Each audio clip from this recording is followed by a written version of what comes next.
ਦਲੀਲ ਵਿੱਚ ਤੁਹਾਡਾ ਸਵਾਗਤ ਹੈ ਤੇ ਮੈਂ ਹਾਂ ਐਸਪੀ ਸਿੰਘ। ਘਟਨਾਕ੍ਰਮ ਇੰਨੀ ਤੇਜ਼ੀ ਨਾਲ ਵਾਪਰ ਰਿਹਾ ਹੈ ਕਿ ਇਹ ਵੀ ਨਹੀਂ ਪਤਾ ਕਿ ਜਦੋਂ ਤੱਕ ਤੁਸੀਂ ਇਹ ਪ੍ਰੋਗਰਾਮ ਵੇਖੋਗੇ ਕੋਈ ਨਵੀਂ ਭੀੜ ਤਿਰੰਗੇ ਝੰਡਿਆਂ ਵਿੱਚ ਮੋਟੇ ਸਾਰੇ ਡੰਡੇ ਫਸਾ ਕੇ ਨਵੀਂ ਦੇਸ਼ ਭਗਤੀ ਦਾ ਮੁਜ਼ਾਹਰਾ ਕਰਨ ਸਿੰਘੂ ਟੀਕਰੀ ਗਾਜ਼ੀਪੁਰ ਬਾਰਡਰ ਜਾਂ ਕਿਸੇ ਟੋਲ ਪਲਾਜ਼ੇ ਤੱਕ ਹੀ ਨਾ ਪਹੁੰਚ ਜਾਵੇ, ਜਾਂ ਸਰਕਾਰੀ ਫੈਸਲਾ ਕਰ ਲਵੇ ਕੁਝ ਅਜਿਹਾ ਕਰਨ ਦਾ ਜੋ ਕਿਸੇ ਸਰਕਾਰ ਨੂੰ ਨਹੀਂ ਕਰਨਾ ਚਾਹੀਦਾ। ਸਾਡੀਆਂ ਸਰਕਾਰਾਂ ਵਿੱਚ ਬੜਾ ਕੁਝ ਕਰਨ ਦਾ ਦਮ ਹੈ। ਅਸੀਂ ਬਲੂ ਸਟਾਰ ਵਾਲੀਆਂ, ਦਿੱਲੀ ਦੰਗਿਆਂ ਵਾਲੀਆਂ, ਗੁਜਰਾਤ ਦੇ ਦੰਗਿਆਂ ਵਾਲੀਆਂ, ਘੱਟ ਗਿਣਤੀਆਂ ਖਿਲਾਫ ਨਫ਼ਰਤ ਫੈਲਾਉਂਦੀਆਂ ਸਰਕਾਰਾਂ ਵੇਖੀਆਂ ਹੋਈਆਂ ਨੇ। ਸੋ ਵੀ ਨੋ ਆਲ ਦੈਟ। ਪਰ ਇਹ ਘਟਨਾਕ੍ਰਮ ਕਰਦੇ ਕੀ ਹਨ? ਇਹ ਸਾਡੀ ਗੱਲ ਨੂੰ ਭਟਕਾਉਂਦੇ ਹਨ। ਅਸੀਂ ਖੇਤੀ ਬਿੱਲਾਂ ਦੇ ਫਾਇਦੇ ਨੁਕਸਾਨ 'ਤੇ ਗੱਲ ਕਰ ਰਹੇ ਸੀ। ਲੋਕਾਂ ਦਾ ਧਿਆਨ ਇਸ ਬਹਿਸ ਵੱਲ ਕੇਂਦਰਿਤ ਹੋਵੇ, ਦੁਨੀਆ ਸਾਡੇ ਸਹਿਜ ਨੂੰ ਵੇਖੇ, ਸਾਡੇ ਰੋਸ ਨੂੰ ਵੇਖੇ, ਸਾਡੇ ਸੰਗਤ ਵਾਲੇ ਵਰਤਾਰੇ ਨੂੰ ਵੇਖੇ ਤੇ ਗੌਰ ਕਰੇ ਕਿ ਇੰਨੀ ਮਨੁੱਖਤਾ ਸਰਦ ਰਾਤਾਂ ਵਿੱਚ ਦੇਸ਼ ਦੀ ਰਾਜਧਾਨੀ ਦੀਆਂ ਬਰੂਹਾਂ ਉੱਤੇ ਹਫ਼ਤਿਆਂ ਮਹੀਨਿਆਂ ਤੋਂ ਕਿਉਂ ਬੈਠੀ ਹੈ। ਫਿਰ ਦਿੱਲੀ ਦੀਆਂ ਸੜਕਾਂ 'ਤੇ ਹੰਗਾਮਾ ਬਰਪ ਗਿਆ। ਅਸੀਂ ਕਿਹੜੀਆਂ ਗੱਲਾਂ ਵਿੱਚ ਉਲਝਾ ਦਿੱਤੇ ਗਏ? ਕਿਸਾਨ ਤਿਰੰਗੇ ਦਾ ਦੁਸ਼ਮਣ? ਦੇਸ਼ ਦੀ ਸ਼ਾਨ ਖਤਰੇ ਵਿੱਚ ਪਾਈ ਕਿਸਾਨਾਂ ਮਜ਼ਦੂਰਾਂ ਨੇ? ਫੜੋ ਫੜੀ ਦਾ ਸਿਲਸਿਲਾ, ਦੀਪ ਸਿੱਧੂ ਕਿੱਥੇ ਹੈ, ਕਿੱਥੇ ਭੱਜ ਗਿਆ, ਸ਼ਾਂਤਮਈ ਰੋਸ 'ਤੇ ਬੈਠੇ ਕਿਸਾਨਾਂ ਉੱਤੇ ਅਟੈਕ, ਇੰਟਰਨੈਟ ਬੰਦ, ਪਾਣੀ ਬੰਦ, ਬਿਜਲੀ ਬੰਦ। ਉਹ ਚਾਹੁੰਦੇ ਹਨ ਕਿ ਇਸੇ ਵਿੱਚ ਹੀ ਗਲਤਾਨ ਹੋ ਜਾਈਏ, ਹਰ ਘੜੀ ਇਹੀ ਗੱਲਾਂ ਕਰੀਏ ਟਵਿੱਟਰ 'ਤੇ, ਫੇਸਬੁੱਕ 'ਤੇ ਦੋਸਤਾਂ ਨਾਲ। ਜਿਹੜੀ ਦਲੀਲ ਨਾਲ, ਅੰਕੜਿਆਂ ਨਾਲ, ਤੱਥਾਂ ਨਾਲ ਗੱਲ ਕਰ ਰਹੇ ਸਾਂ ਦੇਸ਼ ਨਾਲ, ਉਹਦੇ ਤੋਂ ਥਿੜਕ ਜਾਈਏ। ਇਹ ਨਹੀਂ ਹੋਣਾ ਚਾਹੀਦਾ। ਅਸੀਂ ਉਸੇ ਬਹਿਸ 'ਤੇ ਉਹਨਾਂ ਹੀ ਮੁੱਦਿਆਂ 'ਤੇ ਵਾਪਸ ਆਵਾਂਗੇ। ਆਪਣੀ ਗੱਲ ਹੋਰ ਦਲੀਲ ਨਾਲ ਕਹਾਂਗੇ, ਹੋਰ ਸਪਸ਼ਟਤਾ ਨਾਲ ਕਹਾਂਗੇ। ਜੋ ਹੋ ਰਿਹਾ ਹੈ, ਕਿਉਂ ਹੋ ਰਿਹਾ ਹੈ, ਜੋ ਇਹ ਸਭ ਤਮਾਸ਼ਾ ਤੁਸੀਂ ਦੇਖ ਰਹੇ ਹੋ, ਤੇ ਇਸ ਡਿਜ਼ਾਈਨ ਕੀਤੇ ਹੋਏ ਤਮਾਸ਼ੇ ਨਾਲ ਉਹ ਕਿਹੜੀ ਗੱਲ ਹੈ ਜਿਸ ਤੋਂ ਧਿਆਨ ਭਟਕਾਇਆ ਜਾ ਰਿਹਾ ਹੈ। ਇਸ ਸਭ ਬਾਰੇ ਗੱਲ ਕਰਾਂਗੇ। ਸਾਡੇ ਨਾਲ ਇਸ ਗੱਲਬਾਤ ਦੇ ਵਿੱਚ ਅੱਜ ਸ਼ਾਮਲ ਨੇ ਪ੍ਰੋਫੈਸਰ ਮਨਜੀਤ ਸਿੰਘ।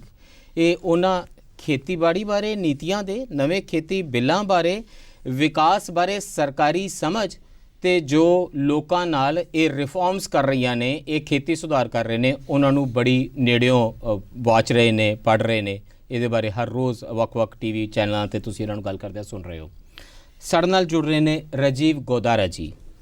ਰਾਜੀਵ ਗੋਦਾਰਾ ਜੀ ਸਵਰਾਜ ਅਭਿਆਨ ਨਾਲ, ਸਵਰਾਜ ਇੰਡੀਆ ਦੇ ਨਾਲ ਜੁੜੇ ਹੋਏ ਸੀਨੀਅਰ ਕਾਰਕੁਨ ਨੇ, ਯੁਗੇਂਦਰ ਯਾਦਵ ਦੇ ਨੇੜੇ ਦੇ ਸਾਥੀ ਨੇ, ਅਤੇ ਇੱਕ ਲੰਬੇ ਸਮੇਂ ਤੋਂ, ਜਿਸ ਵੇਲੇ ਮੋਦੀ ਸਰਕਾਰ ਨੇ ਅਜੇ ਇਸ ਕਿਸਮ ਦੇ ਖੇਤੀ ਬਿੱਲਾਂ ਬਾਰੇ ਚਿਤਵਿਆ ਵੀ ਨਹੀਂ ਸੀ, ਉਸ ਵੇਲੇ ਤੋਂ ਕਿਸਾਨੀ ਨਾਲ ਜੁੜੇ ਸੰਘਰਸ਼ਾਂ ਨਾਲ ਤੇ ਜ਼ਮੀਨ 'ਤੇ ਹੁੰਦੀਆਂ ਸਮਾਜਿਕ ਲੜਾਈਆਂ ਦੇ ਨਾਲ ਬਹੁਤ ਡੂੰਘੇ ਉਤਰੇ ਹੋਏ ਨੇ।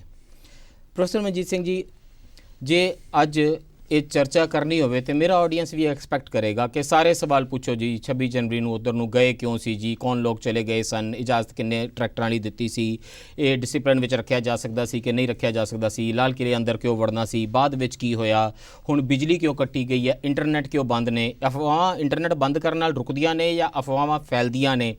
ਇਹ ਸਾਰੇ ਸਵਾਲ ਆ ਜਾਣਗੇ।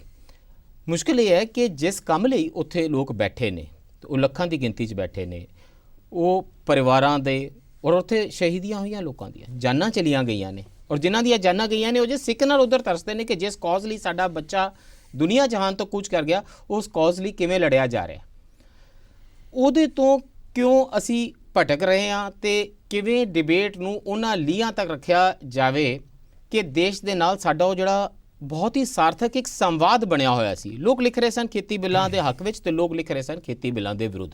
ਦੇਸ਼ ਪੜ੍ਹ ਰਿਹਾ ਸੀ, ਸਮਝ ਰਿਹਾ ਸੀ, ਸ਼ਹਿਰ ਪਿੰਡ ਨੂੰ ਜਾਣ ਰਿਹਾ ਸੀ। How do we come back? ਮੋਰਚਾ, ਅੰਦੋਲਨ, ਇਹ ਸਾਰਾ ਸੰਗਰਾਮ ਆਪਣੇ ਉਰੂਜ਼ ਵਾਲੀ ਉਸ ਅਵਸਥਾ ਨੂੰ ਦੁਬਾਰਾ ਕਿਵੇਂ ਲਿਆਂਦਾ ਜਾ ਸਕਦਾ? ਬਿਲਕੁਲ ਆ ਚੁੱਕੇ ਆ ਐਸਪੀ ਸਿੰਘ, ਆ ਚੁੱਕਿਆ, ਬਿਲਕੁਲ ਆ ਚੁੱਕੇ ਆ। ਉਹ ਗੱਲ ਪਾਸਟ ਹੋ ਗਈ ਹੈ। ਜਿਹੜੀ ਲਾਲ ਕਿਲ੍ਹੇ ਵਾਲਾ ਏਜੰਡਾ ਲੈ ਕੇ ਆਏ ਸੀ ਉਹ ਖਤਮ ਹੋ ਚੁੱਕਾ।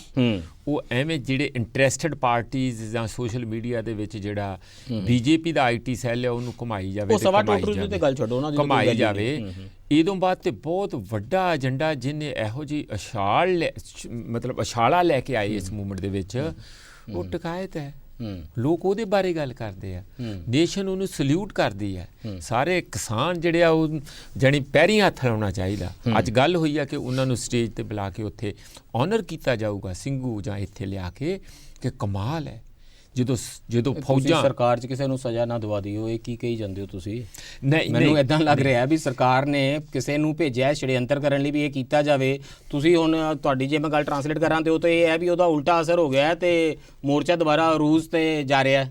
ਬਹੁਤ ਲੋਕਾਂ 'ਚ ਦੁਬਾਰਾ ਇੱਕ ਭਾਵਨਾ ਜਾਗੀ ਹੈ, ਅੱਗੇ ਨਾਲੋਂ ਦੁੱਗਣੀ ਸ਼ਕਤੀ ਦੇ ਨਾਲ। ਨਹੀਂ ਤੇ ਜਿਨ੍ਹਾਂ ਨੇ ਛੜਯੰਤਰ ਕੀਤਾ ਉਹਨਾਂ ਨੂੰ ਸਜ਼ਾ ਮਿਲੇਗੀ। ਬਿਲਕੁਲ ਅੰਦਰੋਂ ਅੰਦਰੀ ਮਿਲ ਵੀ ਰਹੀ ਹੋਊਗੀ, ਪਰ ਉਹਨਾਂ ਨੂੰ ਸਜ਼ਾ ਜੇ ਉਹ ਨਾ ਵੀ ਦੇਣਗੇ ਲੋਕ ਦੇ ਰਹੇ ਨੇ, ਬਿਲਕੁਲ ਲਗਾਤਾਰ ਰਹੇ ਨੇ। ਮੈਂ ਡਿਟੇਲ 'ਚ ਨਹੀਂ ਜਾਣਾ, ਪਰ ਉਹਦਾ ਬਾਰ-ਬਾਰ ਜ਼ਿਕਰ ਕਰਨਾ ਜ਼ਰੂਰੀ ਹੈ। ਪਹਿਲੀ ਸਟੇਜ ਤੇ ਇਹਨਾਂ ਨੇ ਲਗਾਤਾਰ 8 ਮੰਤਰੀਆਂ ਦਾ ਇੱਕ ਤੁਹਾਨੂੰ ਪਤਾ ਗਰੁੱਪ ਦਿੱਲੀ 'ਚ ਬਣਾਇਆ ਕਿ ਉਹ ਵੱਡੇ LCD ਸਕਰੀਨ ਲਾ ਕੇ ਸਾਰੇ ਪੰਜਾਬ ਹਰਿਆਣੇ 'ਚ ਸਮਝਾਉਣ ਕਿ ਇਹਨਾਂ ਕਾਨੂੰਨਾਂ ਦਾ ਫਾਇਦਾ ਕੀ ਹੈ। ਪ੍ਰੋਫੈਸਰ ਬਣ ਗਏ ਸੀ ਸਰ। ਬਿਲਕੁਲ। ਉਹ ਕਿਸੇ ਨੇ ਨਹੀਂ ਦੇਖੇ ਸੁਣੇ ਨਹੀਂ, ਲੋਕਾਂ ਨੇ ਕਿਹਾ ਸਾਨੂੰ ਪਤਾ, ਸਾਨੂੰ ਸਮਝਾਓ ਨਾ, ਜੇ ਤੁਸੀਂ ਤੁਹਾਨੂੰ ਨਹੀਂ ਪਤਾ ਤੇ ਅਸੀਂ ਸਮਝਾ ਦਿੰਦੇ ਹਾਂ ਨਾ। ਸਿੰਘੂ ਡਿਗਰੀ ਤੇ ਤਾਂ ਪ੍ਰੋਫੈਸਰ ਸਾਰੇ ਤੁਰੇ ਫਿਰਦੇ ਨੇ, ਉਹ ਸਮਝਾਉਣ ਨੂੰ ਫਿਰਦੇ ਨੇ, ਬੰਦਾ ਨਹੀਂ ਲੱਭ ਰਿਹਾ ਜਿਹਨੂੰ ਨਹੀਂ ਸਮਝ ਆਈ ਅਜੇ ਤੱਕ ਸਿਵਾਏ ਮੰਤਰੀਆਂ ਤੋਂ। ਤੇ ਜਦੋਂ SP ਸਿੰਘ ਉਹ ਫੇਲ ਹੋ ਗਿਆ, ਫਿਰ ਇਹਨਾਂ ਨੇ ਮੀਟਿੰਗਾਂ ਕਰਨੀਆਂ ਸ਼ੁਰੂ ਕੀਤੀਆਂ ਵੀ ਇਹ ਤੇ ਆ ਗਏ। ਜਦੋਂ ਆ ਗਏ ਮੀਟਿੰਗਾਂ ਕਰਨੀਆਂ ਸ਼ੁਰੂ ਕੀਤੀਆਂ ਤੇ Amit Shah of all the people, ਹੁਣ ਇੱਕ ਮੋਦੀ ਪਿੱਛੇ ਰਹਿ ਗਿਆ ਜਿਹੜਾ ਨਹੀਂ ਸਾਹਮਣੇ ਆਇਆ, ਉਹ ਬੁਲਾ ਕੇ ਗੱਲ 13 ਬੰਦਿਆਂ ਨੂੰ ਕਹਿੰਦਾ ਕਿ ਦੇਖੋ ਮਾਫ ਕਰੋ, ਚੋਰੀ ਤੇ ਸਾਡੀ ਫੜੀ ਗਈ। ਇਹੋ ਹੀ ਹੈ ਨਾ ਜਦੋਂ ਤੁਸੀਂ ਇਹ ਕਹਿੰਦੇ ਆ ਕਿ ਸਾਰੇ ਦੇ ਸਾਰੇ ਸਾਡੇ ਜਿੰਨੇ ਵੀ ਅੰਦਰੋਂ ਕਹੋ ਤੇ ਮੈਂ ਜੋ ਚੇਂਜ ਕਹਿਣਾ ਕਰਨਾ, ਸਾਨੂੰ ਇੰਨੀ ਇੱਜ਼ਤ ਰੱਖ ਲਓ ਕਿ ਉਹਦੀ ਜਿਲਦ ਰਹਿਣ ਦਿਓ। ਇਹ ਸੈਕੰਡ ਸਟੈਪ ਸੀਗਾ, ਸੈਕੰਡ ਜਾਨੀ ਕਲਾਈਂਬ ਡਾਊਨ ਸੀਗਾ ਇਸ ਸਰਕਾਰ ਦਾ। ਸਮਝ ਉਹਨਾਂ ਨੂੰ ਪੈ ਗਈ ਹੈ ਕਿ ਚੋਰੀ ਫੜੀ ਗਈ ਹੈ। ਜਿਹੜੇ ਚੌਕੀਦਾਰ ਕਹਿ ਰਹੇ ਸੀ ਦੇਸ਼ ਦੇ ਚੌਕੀਦਾਰ ਕਿ ਅਸੀਂ ਚੌਕੀਦਾਰ ਹਾਂ, ਉਹ ਬਿਲਕੁਲ ਲੋਕਾਂ ਨੇ ਵੇਲੇ ਸਿਰ ਐਨ ਗਿੱਚੀਓਂ ਫੜ ਲਏ ਚੋਰੀ ਕਰਦੇ। ਇਹ ਉਹਨਾਂ ਨੂੰ ਅਹਿਸਾਸ ਆ ਕਿ ਸਾਡੀ ਚੋਰੀ ਫੜੀ ਗਈ। ਇੱਕ ਮਿੰਟ, ਅਗਲੀ ਗੱਲ ਉਹਨਾਂ ਨੇ ਫਿਰ ਥੱਲੇ ਆਏ, ਹੋਰ ਥੱਲੇ ਆਏ ਵੀ ਜੇ ਨਹੀਂ ਤੁਸੀਂ ਬਿਲਕੁਲ ਹੀ ਮੰਨਦੇ ਫਿਰ ਅਸੀਂ ਸਸਪੈਂਡ ਕਰ ਦਿੰਦੇ ਹਾਂ, ਡੀਨੋਟੀਫਾਈ ਕਰ ਦਿੰਦੇ ਹਾਂ, ਕੁਝ ਦੇਰ ਤੋਂ ਬਾਅਦ 'ਚ ਦੇਖਾਂਗੇ। ਸੁਪਰੀਮ ਕੋਰਟ ਨੂੰ ਘਸੀੜਿਆ ਗਿਆ। ਇਨ ਬਿਟਵੀਨ ਇਸ ਨੂੰ ਬਦਨਾਮ ਕਰਨ ਲਈ ਲੇਬਲ ਕੀਤਾ ਗਿਆ, ਮਾਓਵਾਦੀ ਆ, ਪਾਕਿਸਤਾਨ ਦੇ ਬੈਕਡ ਆ, ਸਿੱਖਸ ਫਾਰ ਜਸਟਿਸ ਦੇ ਬੈਕਡ ਆ, ਉਹਨਾਂ ਤੋਂ ਪੈਸੇ ਆ ਰਹੇ ਆ, ਬੈਂਕਾਂ ਦੀਆਂ ਇਨਕੁਆਇਰੀਆਂ ਸ਼ੁਰੂ ਕਰਤੀਆਂ। ਕਿਆ ਕੁਛ ਨਹੀਂ ਹੋਇਆ, ਕਾਂਗਰਸ ਦਾ ਵੀ ਨਾਂ ਆਇਆ, ਪਾਰਟੀਆਂ ਦਾ ਨਾਂ ਆਇਆ, ਸਾਰਾ ਕੁਝ ਹੋਣ ਤੋਂ ਬਾਅਦ ਜਦੋਂ ਕਿਸੇ ਤਰੀਕੇ ਨਾਲ ਨਹੀਂ ਸੂਤਰ ਆਇਆ, ਇਹ ਲਾਸਟ ਡਿਚ ਐਫਰਟ ਸੀਗਾ ਉਹਨਾਂ ਦਾ। ਕਿ ਫੀਲਡ ਹਥਿਆਰ ਸਰਕਾਰ ਕਿਉਂ ਯੂਜ਼ ਕਰਦੀ ਹੈ? ਪੰਜਾਬ ਦੇ ਵਿੱਚ ਇੱਕ ਵੱਡੀ ਮੂਵਮੈਂਟ ਉੱਠੀ ਇਸ ਖਿੱਤੇ ਦੇ ਵਿੱਚ ਕਿ ਰਾਜਾਂ ਨੂੰ ਖੁਦ ਮੁਖਤਾਰੀ ਚਾਹੀਦੀ ਹੈ। ਅਨੰਦਪੁਰ ਸਾਹਿਬ ਰੈਜ਼ੋਲੂਸ਼ਨ ਦੀ ਬੜੀ ਗੱਲ ਹੋਈ, ਉਹ ਮੂਵਮੈਂਟ ਬਹੁਤ ਸਟਰੋਂਗ ਸੀ, ਪੀਪਲਸ ਮੂਵਮੈਂਟ ਸੀ, ਉਹਦੇ ਉੱਤੇ ਲੇਬਲ ਲਾਇਆ ਗਿਆ। ਆਹਿਸਤਾ ਉਹ ਖਾਲਿਸਤਾਨੀ ਮੂਵਮੈਂਟਸ ਕਹਿਲਾਈ, ਆਹਿਸਤਾ ਉਹਨੂੰ ਜੀ ਮਿਲੀਟੈਂਟ ਕਹਿ ਦਿਓ, ਕਿਸੇ ਨੂੰ ਟੈਰਰਿਸਟ ਕਹਿ ਦਿਓ, ਖੜਕੂਵਾਦ ਆ ਗਿਆ। ਜਦੋਂ ਤੁਸੀਂ ਕਿਸੇ ਵੀ ਮੂਵਮੈਂਟ ਨੂੰ ਇਸ ਤਰੀਕੇ ਦੇ ਨਾਲ ਇੱਕ ਮਾੜਾ ਨਾਮ ਦੇ ਕੇ ਉਹਨੂੰ ਬਦਨਾਮ ਕਰਦੇ ਹੋ, movement comes back to haunt you. ਉਹ ਸਾਰੇ ਇਸ਼ੂਜ਼ ਉੱਥੇ ਦੇ ਉੱਥੇ ਪਏ ਰਹਿੰਦੇ ਨੇ, ਉਹ ਮੁੱਦੇ ਉੱਥੇ ਦੇ ਉੱਥੇ ਪਏ ਰਹਿੰਦੇ ਨੇ। ਇਹ ਮੁੱਦੇ ਵੀ ਜੇ ਇਸ ਤਰ੍ਹਾਂ ਭਟਕਾਏ ਜਾਣਗੇ ਤਾਂ ਮੁੱਦੇ ਤਾਂ ਉੱਥੇ ਹੀ ਰਹਿਣਗੇ। ਜਦੋਂ ਲੱਖਾਂ ਕਰੋੜਾਂ ਕਿਸਾਨ ਜਿਹੜੇ ਆ ਜ਼ਮੀਨ ਤੋਂ ਵਾਂਝੇ ਹੋਣਗੇ ਜਾਂ ਖੇਤੀ ਵਿੱਚੋਂ ਕੱਢ ਦਿੱਤੇ ਜਾਣਗੇ, ਜਾਂ ਜਿਹੜੀ ਸਟੈਗਨੇਸ਼ਨ ਹੈ, ਅਸੀਂ ਹਰ ਰੋਜ਼ ਅੱਜ ਵੀ ਮਤਲਬ ਤੁਸੀਂ ਆ ਸਾਰੇ ਹਫ਼ਤੇ ਲਗਾਤਾਰ ਕੋਈ ਦਿਨ ਨਹੀਂ ਗਿਆ ਕਿ ਕਿਸੇ ਕਿਸਾਨ ਨੇ ਕਰਜ਼ੇ ਕਾਰਨ ਖੁਦਕੁਸ਼ੀ ਨਾ ਕੀਤੀ ਹੋਵੇ। ਉਹ ਵੱਡੇ ਸਵਾਲ ਅੱਜ ਵੀ ਹਵਾ ਦੇ ਵਿੱਚ ਲਟਕਦੇ ਪਏ ਨੇ। This will come back to haunt. ਇੱਕ ਨਾ ਇੱਕ ਦਿਨ ਤਾਂ ਇਹਦੇ ਨਾਲ ਵਾਸਤਾ ਕਰਨਾ ਹੀ ਪਏਗਾ। ਗਵਰਨਮੈਂਟ ਫੀਲਡ ਹਥਿਆਰ ਕਿਉਂ ਯੂਜ਼ ਕਰਦੀ ਹੈ? ਦੇਖੋ ਉਹਨਾਂ ਨੂੰ ਐਵੇਂ ਲੱਗਦਾ ਨਾ ਕਿ ਮਾਈਕ ਹਥਿਆਰ ਪੁਰਾਣਾ ਲਿਆ ਵਾ ਨਾ 26 ਜਨਵਰੀ ਦੀ ਪਰੇਡ 'ਚ ਤੇ ਕਹਿਣਗੇ ਵੀ ਇਨਸਲਟ ਕਰਾਤੀ, ਨਵੀਂ ਮਿਸਾਈਲ ਲਿਆਉਣੀ ਚਾਹੀਦੀ। ਇਹਨਾਂ ਨੂੰ ਐਵੇਂ ਲੱਗਦਾ ਕਿ ਲੋਕਾਂ ਨੂੰ ਅਸੀਂ ਜਿਸ ਹਥਿਆਰ ਨਾਲ ਪਿੱਛੇ ਬੇਵਕੂਫ ਬਣਾਇਆ ਸੀ ਐਤਕੀ ਫਿਰ ਬਣਾਉਂਦੇ ਆ। ਜਿਹੜਾ ਲਾਸਟ ਹਥਿਆਰ ਵੀ ਤੁਸੀਂ ਇਹ ਕਿਹਾ ਕਿ ਇਹਨੂੰ ਮਿਲੀਟੈਂਸੀ ਦਾ ਦੇ ਦਿਓ ਜਾਂ ਇਹਨੂੰ ਕਹਿ ਦਿਓ ਕਿ ਦੇਖੋ ਜੀ ਇਹਨਾਂ ਨੇ ਨੇਸ਼ਨ ਦੀ ਬੇਇੱਜ਼ਤੀ ਕੀਤੀ। ਅਸੀਂ ਤੁਸੀਂ ਸਾਰੇ ਦੇਖ ਰਹੇ ਸੀ ਕਿ ਉੱਥੇ ਜਿਹੜੇ ਝੰਡੇ ਚੜੇ ਵੀ ਹੈ ਉਹਦੇ 'ਚ ਕਿਤੇ ਤਿਰੰਗੇ ਦੀ ਕੋਈ ਬੇਇੱਜ਼ਤੀ ਨਹੀਂ, ਔਰ ਉਹਨੂੰ ਪਤਾ ਨਹੀਂ ਕਿਵੇਂ ਫੈਬਰੀਕੇਟ ਕਰਕੇ ਕਿਸ ਤਰ੍ਹਾਂ ਕਰਕੇ ਇੱਕ ਵੀਡੀਓ ਚਲਾਤੀ। ਮੈਂ ਤਾਂ ਉੱਥੇ ਜਾਣਾ ਵੀ ਨਹੀਂ ਚਾਹੁੰਦਾ। ਮੈਨੂੰ ਲੱਗਦਾ ਉਹਦੇ ਬਾਰੇ ਇੰਨੀ ਜ਼ਿਆਦਾ ਡਿਬੇਟ ਹੋ ਗਿਆ, ਇੰਨਾ ਡਿਸਕਸ਼ਨ ਹੋ ਗਿਆ। ਸਾਰੀਆਂ ਮੂਵਮੈਂਟਸ ਦੇ ਵਿੱਚ ਕੋਈ ਨਾ ਕੋਈ ਵੇਵਰਡ ਐਲੀਮੈਂਟ ਹੁੰਦਾ, ਉਹਦੇ 'ਚ ਉਹ ਕੋਈ ਇਸ਼ੂ ਨਹੀਂ ਹੈ। ਸਾਡੀ ਆਜ਼ਾਦੀ ਦੀ ਮੂਵਮੈਂਟ ਦੇ ਵਿੱਚ ਨਰਮ ਦਲ ਬਣਦੇ ਰਹੇ, ਗਰਮ ਦਲ ਬਣਦੇ ਰਹੇ, ਬਹੁਤ ਕਿਸਮ ਦੇ ਇਸ ਕਿਸਮ ਦੇ ਨਾਅਰੇ ਆਏ। ਅਸੀਂ ਮਤਲਬ ਹੁਣ ਬੰਦੇ ਗਏ ਆ ਕੁਝ ਕਰਨ ਤੇ ਗਲਤੀ ਨਾਲ ਸਾਂਡਰਸ ਮਾਰਿਆ ਜਾਂਦਾ ਤੇ ਤੁਸੀਂ ਡਿਸਓਨ ਤਾਂ ਨਹੀਂ ਕਰ ਦਿੰਦੇ, ਹੈ ਨਾ? ਮੈਨੂੰ ਲੱਗਦਾ ਇਹ ਡਿਸਓਨਿੰਗ ਵਾਲੀ ਵੀ ਜਿਹੜੀ ਪ੍ਰੋਬਲਮੈਟਿਕ ਜੀ ਇੱਕ ਚੀਜ਼ ਹੈ। But Rajiv Godara ji, I am not going there. ਠੀਕ ਹੈ, ਇਹਦੇ ਤੇ ਤਾਂ ਬਹੁਤ ਸਾਰੇ okay you want to say something first? ਨਹੀਂ ਤੁਸੀਂ ਜੀ ਮੈਂ ਸਿਰਫ ਇਹ ਗੱਲ ਕਰ ਰਿਹਾ ਸੀਗਾ ਕਿ ਡੈਮੋਕ੍ਰੇਸੀ ਦੀ ਇੱਕ ਤਾਕਤ ਹੁੰਦੀ ਹੈ ਕਿ ਪਲੂਰਲਿਜ਼ਮ ਉਹਦੇ 'ਚ ਹੋਵੇ। ਕਿਸੇ ਦਾ ਵਿਚਾਰ ਹੋ ਸਕਦਾ ਹੈ ਕਿ ਇਹ ਖੇਤੀ ਬਿੱਲ ਚੰਗੇ ਨੇ, ਇੱਕ ਵੱਡੇ ਜਨ ਸਮੂਹ ਦਾ ਵਿਚਾਰ ਹੈ ਕਿ ਖੇਤੀ ਬਿੱਲ ਨਹੀਂ ਠੀਕ। ਕਿੰਨਾ ਵੱਡਾ ਉਹ ਜਨ ਸਮੂਹ ਹੋ ਜਾਵੇ ਤਾਂ ਸਰਕਾਰ ਨੂੰ ਮੰਨ ਲੈਣਾ ਚਾਹੀਦਾ। ਮਤਲਬ ਇਹਦਾ ਕੋਈ ਮਨੁੱਖਤਾ ਦਾ ਮਾਪਦੰਡ ਹੋਣਾ ਚਾਹੀਦਾ। ਜੇ ਇਹ ਡੈਮੋਕ੍ਰੇਸੀ ਹੈ, ਤੁਸੀਂ ਸੱਚੇ ਦਿਲੋਂ ਬਿੱਲ ਬਣਾਏ ਹੋਣ ਕਿ ਇਹ ਸਭ ਤੋਂ ਠੀਕ ਹੈ, ਸਾਰਾ ਦੇਸ਼ ਕਵੇ ਕਿ ਸਾਨੂੰ ਨਹੀਂ ਠੀਕ, ਸਾਰੇ ਕਿਸਾਨ ਕਹਿਣ ਕਿ ਨਹੀਂ ਠੀਕ, ਤੇ ਤੁਹਾਡੀ ਚੱਲੇਗੀ ਕਿਉਂਕਿ ਤੁਸੀਂ ਇੱਕ ਇਲੈਕਟਿਡ ਸਰਕਾਰ ਹੋ ਕਿ ਮਨੁੱਖਤਾ ਦੀ ਵੀ ਕੋਈ ਸੁਣੀ ਜਾਏਗੀ? ਕੋਈ ਤਾਂ ਮਾਪਦੰਡ ਹੋਵੇ ਨਾ ਕਿ ਕੱਲ ਨੂੰ ਇਹ ਤਾਂ ਨਹੀਂ ਬਣ ਜਾਏਗਾ ਕਿ 138 ਕਰੋੜ ਕਹਿਣਗੇ ਪਰ 3 ਲੋਕਾਂ ਨੇ ਅਜੇ ਨਹੀਂ ਕੀਤਾ ਇਸ ਕਰਕੇ ਮੰਨੇਗਾ, ਅਜੇ ਤੱਕ ਅਮਿਤ ਸ਼ਾਹ ਜੀ ਨੂੰ ਉਹ ਮਾੜੇ ਨਹੀਂ ਲੱਗੇ ਇਸ ਕਰਕੇ ਬਿੱਲ ਰਹਿਣਗੇ। Where is that line? ਦੇਖੋ ਮੈਨੂੰ ਲੱਗਦਾ ਕਿ ਜਿਹੜੀ ਲਾਈਨ ਹੈ ਨਾ ਉਹ ਸਮਾਜ ਦੇ ਵਿੱਚ ਗੰਭੀਰ ਚਰਚਾ ਦੇ ਵਿੱਚੋਂ ਨਿਕਲਦੀ ਹੈ। ਤਰਾਸਦੀ ਸਾਡੇ ਸਮਾਜ ਦੀ ਹੈ।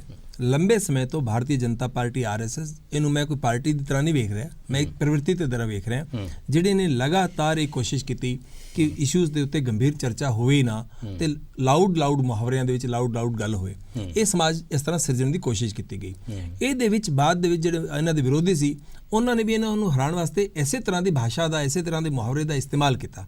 ਹੁਣ ਅਲਟੀਮੇਟਲੀ ਹਾਲਤ ਇੱਥੇ ਆ ਗਈ। ਜੇ ਇਹ ਨਹੀਂ ਹੋਏਗਾ ਤੇ ਫਿਰ ਮੈਨੂੰ ਲੱਗਦਾ ਹੈ ਕਿ ਇਹ ਵੀ ਲੋੜ ਨਹੀਂ ਹੋਏਗੀ ਕਿ ਜਿੰਨੇ ਲੋਕ ਹੁਣ ਗਏ ਨੇ ਬਾਰਡਰ ਤੇ, ਮੈਂ ਕਹਿੰਦਾ ਇਹ ਤੋਂ 10ਵੇਂ ਹਿੱਸੇ ਦੇ ਬੰਦੇ ਵੀ ਵਿਰੋਧ ਕਰ ਰਹੇ ਹੋਣ, ਫਿਰ ਵੀ ਇਸ ਤੋਂ ਜ਼ਿਆਦਾ ਗੰਭੀਰ ਚਰਚਾ ਇਹਨਾਂ ਬਿੱਲਾਂ ਬਾਰੇ ਜਾਂ ਕਿਸੇ ਕਾਨੂੰਨ ਬਾਰੇ ਹੋਣੀ ਚਾਹੀਦੀ ਹੈ, ਸਰਕਾਰ ਨੂੰ ਕਰਨੀ ਚਾਹੀਦੀ ਹੈ। ਪਰ ਹੋ ਕੀ ਰਿਹਾ ਹੁਣ? ਏਡਾ ਵੱਡਾ ਜਨਸਮੂਹ ਆ ਗਿਆ ਉੱਥੇ, ਉਹਨੂੰ ਕਿਹਾ ਜਾਂਦਾ ਇਕੱਲੇ ਪੰਜਾਬ ਦਾ, ਫਿਰ ਮੰਨਿਆ ਕਿਹਾ ਜਾਂਦਾ ਪੰਜਾਬ ਹਰਿਆਣੇ ਦਾ। ਪੂਰੇ ਦੇਸ਼ ਦੇ ਵਿੱਚ ਰਾਜਸਥਾਨ, ਉੱਤਰ ਪ੍ਰਦੇਸ਼, ਉੱਤਰਾਖੰਡ, ਕਰਨਾਟਕ, ਤਮਿਲਨਾਡੂ, ਕੇਰਲ, ਬੰਗਾਲ, ਮਹਾਰਾਸ਼ਟਰ, ਕਿੱਥੋਂ ਦੇ ਲੋਕ ਨਹੀਂ ਹੈਗੇ? Thank you. ਇਹ ਸਾਰੇ ਉਹ ਸਟੇਟਾਂ ਦੇ ਲੋਕ ਨੇ ਤੇ ਉਹ ਸਾਰੇ ਮੁਜ਼ਾਹਰੇ ਨੇ, ਉਹ ਸਾਰੇ ਧਰਨੇ ਨੇ, ਉਹ ਪ੍ਰੋਟੈਸਟ ਨੇ ਜਿਹੜੇ ਸਾਡੇ ਟੀਵੀ ਦੀ ਸਕਰੀਨ ਤੇ ਇਸ ਕਰਕੇ ਨਹੀਂ ਨਜ਼ਰ ਆ ਰਹੇ ਕਿਉਂਕਿ ਅਸੀਂ ਫਿਰ ਦੀਪ ਸਿੱਧੂ ਨੂੰ ਵੀ ਤਾਂ ਕਈ ਘੰਟੇ ਡਿਸਕਸ ਕਰਨਾ ਹੁੰਦਾ। ਮੈਂ ਇਹ ਕਹਿ ਰਿਹਾ ਸੀ ਕਿ ਇਹ ਸਾਰੇ ਮਾਮਲੇ ਦੇ ਵਿੱਚ ਹੋਇਆ ਹੋ ਕੀ ਰਿਹਾ ਕਿ ਦੇਖੋ ਜੀ ਇਹ ਤਾਂ ਕੁਝ ਲੋਕ ਨੇ, ਹੁਣ ਇਹਦਾ ਕੋਈ ਪੈਮਾਨਾ ਤਾਂ ਹੋ ਨਹੀਂ ਸਕਦਾ। ਕੋਈ ਇਹ ਤੇ ਰੈਫਰੈਂਡਮ ਤਾਂ ਕਰਵਾਉਣ ਨਹੀਂ ਜਾ ਰਿਹਾ, ਜਾਂ ਤਾਂ ਤੁਸੀਂ ਰੈਫਰੈਂਡਮ ਦੀ ਕੋਈ ਵਿਧਾ ਬਣਾ ਲਓ ਜਾਂ ਤੁਸੀਂ ਉਸ ਪ੍ਰਕਿਰਿਆ ਨੂੰ ਅਪਣਾ ਲਓ ਜਦੋਂ ਇਸ ਤਰ੍ਹਾਂ ਦੇ ਅਮੂਲ ਚੂਲ ਵਿਵਸਥਾ ਨੂੰ ਬਦਲਣ ਵਾਲੇ ਕਾਨੂੰਨ ਜਦੋਂ ਲਿਆਏ ਜਾਣਗੇ, ਜਦੋਂ ਨੀਤੀਆਂ ਬਣਾਈ ਜਾਣਗੀਆਂ, ਉਸ ਤੋਂ ਪਹਿਲਾਂ ਦੇਸ਼ ਦੇ ਵਿੱਚ ਇੰਨੀ ਲੰਬੀ ਸੀਰੀਅਸ ਗੰਭੀਰ ਚਰਚਾ ਚਲਾਈ ਜਾਏਗੀ ਤੇ ਫਿਰ ਉਹਦੇ ਬਾਰੇ ਚਰਚਾ ਕਰੋਗੇ, ਫੈਸਲਾ ਕਰੋਗੇ।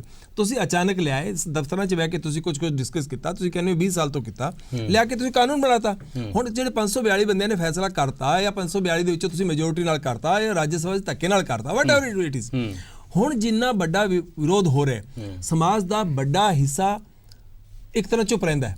ਜਿਹੜਾ ਬੋਲ ਰਿਹਾ, ਜਿਹੜਾ ਵੋਕਲ ਹੈ, ਉਹਨੂੰ ਉਹਦੀ ਆਵਾਜ਼ ਸੁਣੋ ਨਾ, ਉਹ ਨਹੀਂ ਸੁਣ ਰਹੇ। ਇਹ ਸੀ ਰੁਝਾਨ ਨਹੀਂ ਬਣਾਇਆ ਜਿਹਦਾ ਸਰਕਾਰਾਂ ਨੂੰ ਫਾਇਦਾ ਉਠਾ ਰਹੀਆਂ ਨੇ ਤੇ ਇਸ ਕਰਕੇ ਉਹ ਕਹਿ ਦਿੰਦੀਆਂ ਨੇ ਏਡੇ ਵੱਡੇ ਇਕੱਠ ਨੂੰ ਵੀ ਕਿ ਲਈ ਇਹ ਤਾਂ ਲੋਕ ਨਹੀਂ ਚਾਹੁੰਦੇ ਜੀ, ਜਿਵੇਂ ਸਰਕਾਰ ਕਹਿੰਦੀ ਹੈ ਨਾ ਪੂਰਾ ਦੇਸ਼ ਨਹੀਂ ਚਾਹੁੰਦਾ। ਕੱਲ ਨੂੰ ਹਿਸਟਰੀ ਵੀ ਤਾਂ ਲਿਖੀ ਜਾਏਗੀ। ਮੰਨ ਲਓ ਕੋਈ ਬੰਦਾ ਕੱਲ ਨੂੰ ਕੋਈ ਰਿਸਰਚਰ ਤੁਹਾਡੇ ਵਰਗਾ ਕਿਤਾਬ ਲਿਖਦਾ ਕਿ ਜੀ ਪਾਰਲੀਮੈਂਟਰੀ ਹਿਸਟਰੀ, ਉਹ ਵਿਚਾਰਾ ਕੀ ਲਿਖੇਗਾ ਕਿ 6 ਜੂਨ ਨੂੰ ਐਡੀ ਕਿਹੜੀ ਮੁਸੀਬਤ ਸੀ ਕਿ ਉਸੇ ਦਿਨ ਆਰਡੀਨੈਂਸ ਪਾਸ ਕਰਨਾ ਪੈ ਗਿਆ, ਬਿੱਲ ਅਜੇ ਆਣਾ ਸੀ ਵੀ ਅੱਜ ਆਰਡੀਨੈਂਸ ਨਾਲ ਹੀ ਚਲਾ ਦਿਓ, ਤੇ ਫਿਰ ਬਿੱਲ ਵੇਲੇ ਐਡੀ ਕਿਹੜੀ ਮੁਸੀਬਤ ਸੀ ਕਿ ਅੱਜ ਹੀ ਹਰ ਤਰੀਕੇ ਨਾਲ ਬਿੱਲ ਪਾਸ ਕਰ ਦਿਓ।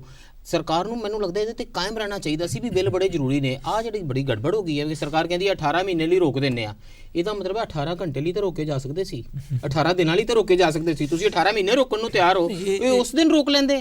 ਤੁਸੀਂ ਸਿਲੈਕਟ ਕਮੇਟੀ ਨੂੰ ਭੇਜ ਦਿੰਦੇ, ਸਿਲੈਕਟ ਕਮੇਟੀ ਉਹਦੇ ਤੇ 6 ਮਹੀਨੇ ਲਾ ਲੈਂਦੀ, 3 ਮਹੀਨੇ ਲਾ ਲੈਂਦੀ। ਐਸਪੀਜੀ ਇਹ ਵੀ ਸਪਸ਼ਟ ਕਰਨ ਦੀ ਲੋੜ ਹੈ ਕਿ ਜਿਹੜੀ ਸਰਕਾਰ ਹੁਣ ਕਹਿੰਦੀ 18 ਮਹੀਨੇ ਵਾਸਤੇ ਰੋਕ ਦਿੰਦੇ ਆ, ਸਰਕਾਰ ਦੀ ਕੋਈ ਸਦਿੱਛਾ ਨਹੀਂ ਗਈ। ਇਹਦੇ ਵਿੱਚ ਦੋ ਕਾਰਨ ਤੁਸੀਂ ਵਿਸ਼ੇਸ਼ ਵੇਖੋ। ਇੱਕ ਅੰਦੋਲਨ ਦਾ ਦਬਾਅ ਹੈ, ਅੰਦੋਲਨ ਦੇ ਦਬਾਅ ਤੋਂ ਉੱਤੇ ਉਹਨਾਂ ਦੀ ਚਾਲਾਕੀ ਵੀ ਹੈ। ਮੈਂ ਬਹੁਤ ਸਾਫ਼ ਸ਼ਬਦਾਂ 'ਚ ਜਿਹੜਾ ਕਹਿਣਾ ਚਾਹੁੰਦਾ, ਕਿਉਂਕਿ ਸੁਪਰੀਮ ਕੋਰਟ ਨੇ ਉਹਨਾਂ ਨੂੰ ਕਿਹਾ ਸੀ ਸਰਕਾਰ ਨੂੰ ਕਿ ਤੁਸੀਂ ਇਹ ਕਾਨੂੰਨ ਸਸਪੈਂਡ ਕਰ ਦਿਓ, ਸਰਕਾਰ ਨਹੀਂ ਮੰਨੀ ਸੀ। ਕਿੰਨੇ ਦਿਨਾਂ ਦਾ ਫਾਸਲਾ ਸੀਗਾ ਜਦੋਂ ਸੁਪਰੀਮ ਕੋਰਟ ਨੇ ਇਹ ਕਿਹਾ ਤੇ ਜਦੋਂ ਇਹਨਾਂ ਨੇ ਪ੍ਰਪੋਜ਼ਲ ਦਿੱਤੀ, ਉਹਦੇ ਵਿੱਚ ਤਾਂ ਬਹੁਤ ਫਾਸਲਾ ਨਹੀਂ ਸੀਗਾ। ਇਸ ਕਰਕੇ ਅੰਦੋਲਨ ਦੀ ਤੇਜ਼ੀ ਤੋਂ ਦਬਾਅ ਦੇ ਵਿੱਚ ਅੰਦੋਲਨ ਦੀ ਤੇਜ਼ੀ ਦੀ ਜਿਹੜੀ ਭਾਵਨਾ ਸੀ ਉਹਨੂੰ ਉਹਦਾ ਕਦਰ ਕਰਦੇ ਹੋਏ ਸਰਕਾਰ ਕਹਿ ਰਹੀ ਹੈ it is not like this. It kills that argument ਨਾ ਕਿ 6 ਜੂਨ ਨੂੰ ਆਰਡੀਨੈਂਸ ਬਹੁਤ ਜ਼ਰੂਰੀ ਸੀਗਾ ਤੇ ਫਲਾਣੇ ਦਿਨ ਲਈ ਬਿੱਲ ਬਹੁਤ ਜ਼ਰੂਰੀ ਸੀਗਾ। ਨਹੀਂ, ਦੈਟਸ ਵਾਟ ਆਮ ਸੇਇੰਗ। ਉਹ ਤਾਂ ਦੇਖੋ ਜੇ ਸੁਪਰੀਮ ਕੋਰਟ ਨਾ ਕਹਿੰਦੀ, ਸਰਕਾਰ ਵੀ ਨਾ ਕਹਿੰਦੀ, ਫਿਰ ਵੀ 6 ਜੂਨ ਨੂੰ ਆਰਡੀਨੈਂਸ ਦਾ ਕੋਈ ਮਤਲਬ ਨਹੀਂ ਸੀਗਾ। ਮੇਰੀ ਸਿਰਫ ਪ੍ਰੋਬਲਮ ਹੈ ਕਿ ਮੇਰੀ ਪਾਰਲੀਮੈਂਟ ਦਾ ਤਾਂ ਮਜ਼ਾਕ ਬਣ ਗਿਆ ਨਾ। ਨਹੀਂ ਸਰ, ਮੈਂ ਤੁਹਾਨੂੰ ਦੂਜੀ ਗੱਲ ਕਹਿ ਰਿਹਾ ਕਿ ਸਰਕਾਰ ਨੂੰ ਦਿਸਦਾ ਹੈ ਕਿ ਸੁਪਰੀਮ ਕੋਰਟ ਦੇ ਵਿੱਚ 6 ਮਹੀਨੇ 18 ਮਹੀਨੇ ਫੈਸਲੇ ਹੋਣ 'ਚ ਲੱਗਣਗੇ ਤੇ ਇਸ ਤਰ੍ਹਾਂ ਸਸਪੈਂਡ ਰਹਿਣੇ ਹੀ ਰਹਿਣੇ ਨੇ। ਉਹ ਇਹਨਾਂ ਨਹੀਂ ਕੇਸ ਰਹਿਣੇ ਹੀ ਹੈ। ਇਸ ਕਰਕੇ ਸਰਕਾਰ ਦੇਖੋ ਜੀ, ਸਰਕਾਰ ਤਾਂ ਇੱਕ ਨੈਰੇਟਿਵ ਕ੍ਰੀਏਟ ਕਰ ਰਹੀ ਹੈ ਕਿ ਦੇਖੋ ਜੀ ਅਸੀਂ ਇੰਨੀ ਸਦਿੱਛਾ ਦਿਖਾਈ, ਸਸਪੈਂਡ ਕਰ ਰਹੇ ਸੀ, ਕਿਸਾਨ ਜਿੱਦੀ ਨੇ। ਸਰਕਾਰ ਇਹ ਚਾਲਾਕੀ ਕਰ ਰਹੀ ਹੈ ਇੱਥੇ। ਤੇ ਦੂਜਾ ਜਿਹੜਾ ਤੁਸੀਂ ਇਹਨੂੰ 18 ਮਹੀਨੇ ਆਰਡੀਨੈਂਸ ਵਾਲੀ ਗੱਲ ਕਰੋ, ਮੈਂ ਕਹਿੰਦਾ 18 ਮਹੀਨੇ ਆਰਡੀਨੈਂਸ ਨੂੰ ਛੱਡ ਦਿਓ, ਆਰਡੀਨੈਂਸ ਦੀ ਤਾਂ ਕੋਈ ਲੋੜ ਹੈ ਹੀ ਨਹੀਂ ਸੀ। ਜਦੋਂ ਤੁਸੀਂ ਬਿੱਲ ਵੀ ਲੈ ਕੇ ਆਏ, ਕਮੇਟੀਜ਼ ਨੂੰ ਭੇਜਣਾ ਚਾਹੀਦਾ ਸੀ। ਮੈਂ ਕਮੇਟੀ ਤੋਂ ਅੱਗੇ ਜਾ ਰਿਹਾ ਸਰ। ਮੈਂ ਕਹਿੰਦਾ ਪੂਰੇ ਦੇਸ਼ ਦੇ ਵਿੱਚ ਕਮੇਟੀਆਂ ਵੀ ਕੀ ਕਰਦੀਆਂ ਨੇ, ਕਮੇਟੀਆਂ ਵੀ ਉੱਥੇ ਬੁਲਾਉਂਦੀਆਂ ਵੀ 5-10 ਮਿੰਟ ਗੱਲਾਂ ਕਰਦੀਆਂ ਨੇ। ਇੱਕ ਕਮੇਟੀ ਉਹ ਲੈਂਡ ਐਕੁਇਜ਼ੀਸ਼ਨ ਬਾਰੇ ਸੀ, ਮੈਂ ਵੀ ਉੱਥੇ ਜਾਣ ਵਾਲਿਆਂ 'ਚ ਮੈਨੂੰ ਮੌਕਾ ਮਿਲਿਆ ਸੀ। ਉਹ ਕੁਝ ਗੱਲਾਂ ਪੁੱਛਦੇ ਨੇ, ਦੱਸ ਦੋ ਤੁਸੀਂ ਚਲੇ ਜਾਓ। ਦੇਸ਼ ਦੇ ਵਿੱਚ ਇੱਕ ਗੰਭੀਰ ਇਸ਼ੂ ਚੱਲਣਾ ਚਾਹੀਦਾ ਸੀ। ਉਹ ਤੋਂ ਜਿਹੜੀ ਸਰਕਾਰ ਹੁਣ ਕਹਿੰਦੀ ਹੈ ਕਿ ਦੇਖੋ ਜੀ APMC ਦੇ ਵਿੱਚ ਦਿੱਕਤ ਹੈ, ਵਿਚੋਲੀਆ ਹੈ, ਇਹ ਗੱਲਾਂ ਪਹਿਲਾਂ ਹੋਣੀਆਂ ਚਾਹੀਦੀਆਂ ਸਾਰੀ ਗੱਲਾਂ ਕਰਦੇ ਫਿਰ ਲੋਕ ਕਹਿੰਦੇ ਵੀ ਇੱਥੇ ਇਹਦਾ ਸਮਾਧਾਨ ਹੋਣਾ ਚਾਹੀਦਾ ਹੈ, ਇੱਥੇ ਇਹਦਾ ਹੋਣਾ ਚਾਹੀਦਾ ਹੈ। ਫਿਰ ਲੋਕ ਇਹ ਵੀ ਕਹਿੰਦੇ ਕਿ MSP ਤੇ ਖਰੀਦ ਦੀ ਗਾਰੰਟੀ ਦਾ ਕਾਨੂੰਨ ਹੋਣਾ ਚਾਹੀਦਾ ਹੈ। ਲੋਕ ਇਹ ਵੀ ਕਹਿੰਦੇ ਕਰਜ਼ ਮੁਕਤੀ ਦਾ ਕਾਨੂੰਨ ਵੀ ਬਣਾਓ। ਲੋਕ ਇਹ ਵੀ ਕਹਿੰਦੇ ਨਾ ਫਿਰ ਤੁਸੀਂ ਉਹ ਨਹੀਂ ਲਿਆਏ ਜਿਨ੍ਹਾਂ ਦੀ ਲੋੜ ਸੀਗੀ। ਇਹ ਘੋੜਾ ਕਿਸੇ ਦਿਨ ਟਾਂਗੇ ਦੇ ਪਿੱਛੇ ਲਾ ਕੇ ਵੇਖੋ ਕਿੱਡੀ ਤੇਜ਼ ਟਾਂਗਾ ਭਜਦਾ। ਬੇਸਿਕਲੀ ਸਰਕਾਰ ਨੇ ਪੁੱਠਾ ਕੰਮ ਕੀਤਾ ਵੀ ਅੱਗੇ ਟਾਂਗਾ ਲਾ ਦਿੰਦੇ ਆ, ਪਿੱਛੇ ਘੋੜਾ ਲਾ ਦਿੰਦੇ ਆ। ਪਹਿਲਾਂ ਬਿੱਲ ਪਾਸ ਕਰ ਦਿੰਦੇ ਆ, ਬਾਅਦ ਇਹ ਲੋਕਾਂ ਨਾਲ ਡਿਸਕਸ ਕਰ ਲਾਂਗੇ ਚੰਗੇ ਆ ਕਿ ਨਹੀਂ ਹੈ। ਸਿੰਘ ਜੀ ਮੈਂ ਇਸੇ ਗੱਲ ਥੋੜੀ ਜਿਹੀ ਇੰਨੀ ਕੀ ਗੱਲ ਹੀ ਕਹਿਣੀ ਹੈ ਕਿ ਕੱਲਾ ਇਹਦੇ ਨਾਲ ਤੇ ਨਹੀਂ ਇੰਜ ਹੋਇਆ। ਇਸੇ ਤਰੀਕੇ ਨਾਲ ਲੇਬਰ ਲਾਜ਼ ਵੀ ਫਟਕ ਦੇਣੀ ਪਾਸ ਕਰ ਜੀ ਵਿਲ ਟਾਕ ਅਬਾਊਟ ਇਸੇ ਤਰੀਕੇ ਨਾਲ CAA ਹੋਇਆ ਸੀਗਾ ਤੇ ਖਾਸ ਕਰਕੇ ਧਾਰਾ 370 ਕਸ਼ਮੀਰ ਵਾਲੀ 5 ਅਗਸਤ 2019 ਨੂੰ ਹਟਾਉਣ ਵਾਲੀ ਉਹ ਤੇ ਧੱਕੇ ਨਾਲ ਕੀਤੀ ਗਈ ਸੀ। ਮੈਨੂੰ ਲੱਗਦਾ ਇਹਨਾਂ ਨੂੰ ਆਦਤ ਰੰਗੇ ਦੀ ਬੇਹਰਮਤੀ ਦੀਆਂ ਗੱਲਾਂ ਹੋ ਰਹੀਆਂ ਨੇ ਨਾ, ਇਹਦੇ ਨਾਲ ਇਹ ਸਾਰੀਆਂ ਗੱਲਾਂ ਹੋ ਜਾਣੀਆਂ ਚਾਹੀਦੀਆਂ ਨੇ ਕਿ ਇਹ ਮੇਰੀ ਪਾਰਲੀਮੈਂਟ ਦੀ ਬੇਹਰਮਤੀ ਹੈ। ਤੁਸੀਂ ਇੱਕ ਇੰਸਟੀਟਿਊਸ਼ਨ ਤਬਾਹ ਕਰ ਰਹੇ ਹੋ। ਜੋ ਕੁਝ ਇੰਦਰਾ ਗਾਂਧੀ ਨੇ ਕੀਤਾ ਉਹ ਤੁਸੀਂ ਕਰ ਰਹੇ ਹੋ। ਉਸ ਵੇਲੇ ਉਹ ਰਾਸ਼ਟਰਪਤੀ ਅੱਧੀ ਰਾਤ ਨੂੰ ਸਾਈਨ ਕਰ ਦਿੰਦਾ ਸੀ ਤੇ ਦੇਸ਼ 'ਚ ਐਮਰਜੈਂਸੀ ਲੱਗ ਜਾਂਦੀ ਸੀ। ਤੁਸੀਂ ਧੱਕੇ ਨਾਲ ਕਾਨੂੰਨ ਉੱਥੇ ਪਾਸ ਕਰਵਾਉਂਦੇ ਹੋ। ਰਾਜ ਸਭਾ ਦੇ ਵਿੱਚ ਇੱਕ ਬੰਦਾ ਵੀ ਕਹਿ ਦੇਵੇ, ਕਾਨੂੰਨ ਇਹ ਹੈ ਦੇਸ਼ ਦਾ, ਇੱਕ ਆਦਮੀ ਕਹਿ ਦੇਵੇ ਕਿ ਵੋਟਾਂ ਦੀ ਗਿਣਤੀ ਹੋਣੀ ਚਾਹੀਦੀ ਹੈ ਤੇ ਡਿਵੀਜ਼ਨ ਕਰਨੀ ਪੈਂਦੀ ਹੈ। ਉੱਥੇ ਬੰਦੇ ਚੀਕਾਂ ਮਾਰ ਕੇ ਕਹਿ ਰਹੇ ਨੇ ਡਿਵੀਜ਼ਨ, ਤੇ ਸਪੀਕਰ ਸਾਹਿਬ ਜਿਹੜੇ ਚੇਅਰਮੈਨ ਸਾਹਿਬ ਉਹ ਡਿਵੀਜ਼ਨ ਨਹੀਂ ਕਰਵਾ ਰਹੇ। ਸੋ ਮੈਨੂੰ ਲੱਗਦਾ ਜਦੋਂ ਪਾਰਲੀਮੈਂਟ ਸਾਹਮਣੇ ਬੰਦਾ ਮੱਥਾ ਟੇਕਦਾ ਨਾ ਤੇ ਹੁਣ ਨਵੇਂ ਵਾਲੀ ਬਣਨੀ ਪਾਰਲੀਮੈਂਟ ਕੋਈ ਮੱਥਾ ਨਾ ਟੇਕ ਦੇਵੇ। ਇਹ ਪਖੰਡ ਨਹੀਂ ਕਰਨਾ ਚਾਹੀਦਾ।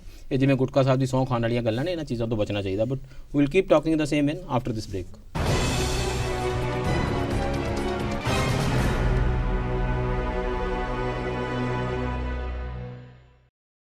ਬ੍ਰੇਕ ਤੋਂ ਬਾਅਦ ਫਿਰ ਸਵਾਗਤ ਹੈ। ਚਰਚਾ ਕਰ ਰਹੇ ਹਾਂ ਉਹਨਾਂ ਗੱਲਾਂ ਬਾਰੇ ਜਿਨ੍ਹਾਂ ਗੱਲਾਂ ਬਾਰੇ ਦਰਅਸਲ ਗੱਲਾਂ ਕਰ ਰਹੇ ਸੀ ਤੇ ਅਚਾਨਕ ਵਿੱਚ ਇਹੋ ਜਿਹੇ ਭਟਕਣ ਵਾਲੀਆਂ ਚੀਜ਼ਾਂ ਆ ਗਈਆਂ।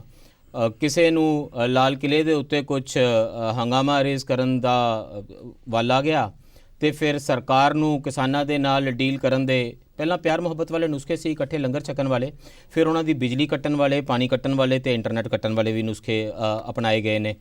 ਤੇ ਜੇ ਅੰਦੋਲਨ ਨੇ ਇਸ ਕਿਸਮ ਦੇ ਮੋੜੇ ਲੈਣੇ ਨੇ ਤਾਂ ਫਿਰ ਸਕਸੈਸ ਇਹਦੇ ਵਿੱਚ ਹੀ ਹੁੰਦੀ ਹੈ ਕਿ ਤੁਸੀਂ ਅੰਦੋਲਨ ਜਿਹੜੇ ਮੁੱਦਿਆਂ ਤੇ ਹੈ ਤੁਸੀਂ ਉਹਨਾਂ ਮੁੱਦਿਆਂ ਦੇ ਉੱਤੇ ਡਟੇ ਰਹੀਏ ਤੇ ਆਪਾਂ ਉਹਦੇ ਬਾਰੇ ਹੀ ਗੱਲ ਕਰਦੇ ਰਹੀਏ ਤਾਂ ਜੋ ਇਹ ਭਟਕਣਾ ਜਿਹੜੀਆਂ ਨੇ ਇਹ ਆਪਣਾ ਵਜੂਦ ਵੈਸੇ ਹੀ ਗਵਾ ਲੈਣ। ਸਾਡੇ ਨਾਲ ਇਸ ਚਰਚਾ ਵਿੱਚ ਸ਼ਾਮਲ ਨੇ ਪ੍ਰੋਫੈਸਰ ਮਨਜੀਤ ਸਿੰਘ ਜੀ ਅਤੇ ਰਾਜੀਵ ਗੋਦਾਰਾ ਜੀ। ਪ੍ਰੋਫੈਸਰ ਮਨਜੀਤ ਸਿੰਘ ਜੀ, ਬਿੱਲ ਅੱਜ ਹੋ ਜਾਣ, ਰਹਿਣ ਨਾ ਰਹਿਣ, ਸਰਕਾਰ ਥੋੜ੍ਹੀ ਦੇਰ ਸਸਪੈਂਡ ਕਰ ਦੇਵੇ, ਵਾਪਸ ਹੀ ਹੋ ਜਾਣ, ਕੋਈ ਦੁਬਾਰਾ ਫਾਰਮੂਲਾ ਬਣੇ, ਦੁਬਾਰਾ ਤੋਂ ਬਿੱਲ ਬਣਨ, ਵਾਟ ਏਵਰ ਵਿਲ ਹੈਪਨ, ਕੁਝ ਸਵਾਲ ਤਾਂ ਫਿਰ ਵਾਪਸ ਆਣੇ ਹੀ ਨੇ ਟੇਬਲ ਦੇ ਉੱਤੇ। ਇੱਥੇ ਆ ਜਾਣ, ਪਾਰਲੀਮੈਂਟ 'ਚ ਆ ਜਾਣ, ਨਵੀਂ ਕੋਈ ਸਿਲੈਕਟ ਕਮੇਟੀ ਬਣੇਗੀ, ਉਹਦੇ ਵਿੱਚ ਚਲੇ ਜਾਣ ਕਿ ਭਾਈ MSP ਦਾ ਕੀ ਬਣੇਗਾ, MSP ਕੈਲਕੂਲੇਟ ਕਿਵੇਂ ਕੀਤੀ ਜਾਂਦੀ ਹੈ। ਬਲਕਿ ਸਵਾਲ ਹੋਰ ਵੱਡੇ ਹੋ ਜਾਣਗੇ ਜਦੋਂ MSP ਦੀ ਗੱਲ ਹੋਏਗੀ ਕਿ MSP ਸਾਰੇ ਦੇਸ਼ ਦੇ ਵਿੱਚ ਇੱਕੋ ਹੀ ਹੋਣੀ ਚਾਹੀਦੀ ਹੈ ਕਿ ਪੰਜਾਬ ਦਾ ਕਿਸਾਨ ਦਾ ਖਰਚਾ ਪਰ ਏਕੜ ਉਨਾ ਹੀ ਆਉਂਦਾ ਕਣਕ ਤੇ ਜਿੰਨਾ ਕਿਸੇ ਹੋਰ ਦਾ ਆਉਂਦਾ। ਜੇ ਸਵਾਮੀਨਾਥਨ ਕਮਿਸ਼ਨ ਦੀ ਰਿਪੋਰਟ ਦਾ ਕੀ ਹੋਇਆ, ਉਹ ਕੱਲੀ MSP ਦੀ ਗੱਲ ਤਾਂ ਹੈ ਨਹੀਂ, 2500 ਪੇਜਾਂ ਦੀ ਰਿਪੋਰਟ ਆ, ਉਹਦੇ ਵਿੱਚ ਹੋਰ ਕੀ ਆ।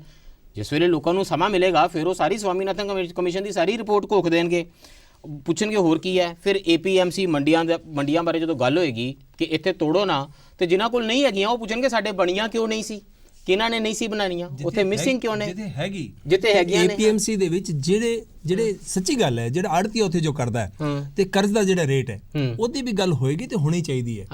ਇਹ ਮਤਲਬ ਇਹ ਸਾਰਾ ਕੁਝ ਹੋਏਗਾ ਨਾ। That's what I am asking ਕਿ ਤੁਸੀਂ ਇਹ ਸਾਰਾ ਅੰਦੋਲਨ ਜੇ ਇੰਨਾ ਰੈਜ਼ਿਸਟ ਕਰ ਰਹੀ ਹੈ ਸਰਕਾਰ, ਟੂ ਵਾਟ ਐਂਡ ਇਵੈਂਚੁਅਲੀ ਕੀ ਹੋਏਗਾ? ਤੁਸੀਂ ਕੁਝ ਵੀ ਦੁਬਾਰਾ ਕਰੋਗੇ, ਮੁੱਦਾ ਉੱਥੇ ਦਾ ਉੱਥੇ ਪਿਆ ਭਾਈ, ਮੇਜ਼ ਦੇ ਉੱਤੇ, ਕਮਰੇ ਵਿੱਚ ਹਾਥੀ ਹੈ। ਤੁਸੀਂ ਕਿੰਨੀ ਦੇਰ ਨਹੀਂ ਦੇਖੋਗੇ, ਕੋਈ ਨਾ ਕੋਈ ਕਹੇਗਾ ਸਰ ਇਹ ਗੱਲ ਕਹਿਣੀ ਹੈ, ਹਾਂ ਕਮਰੇ 'ਚ ਹਾਥੀ ਹੈ।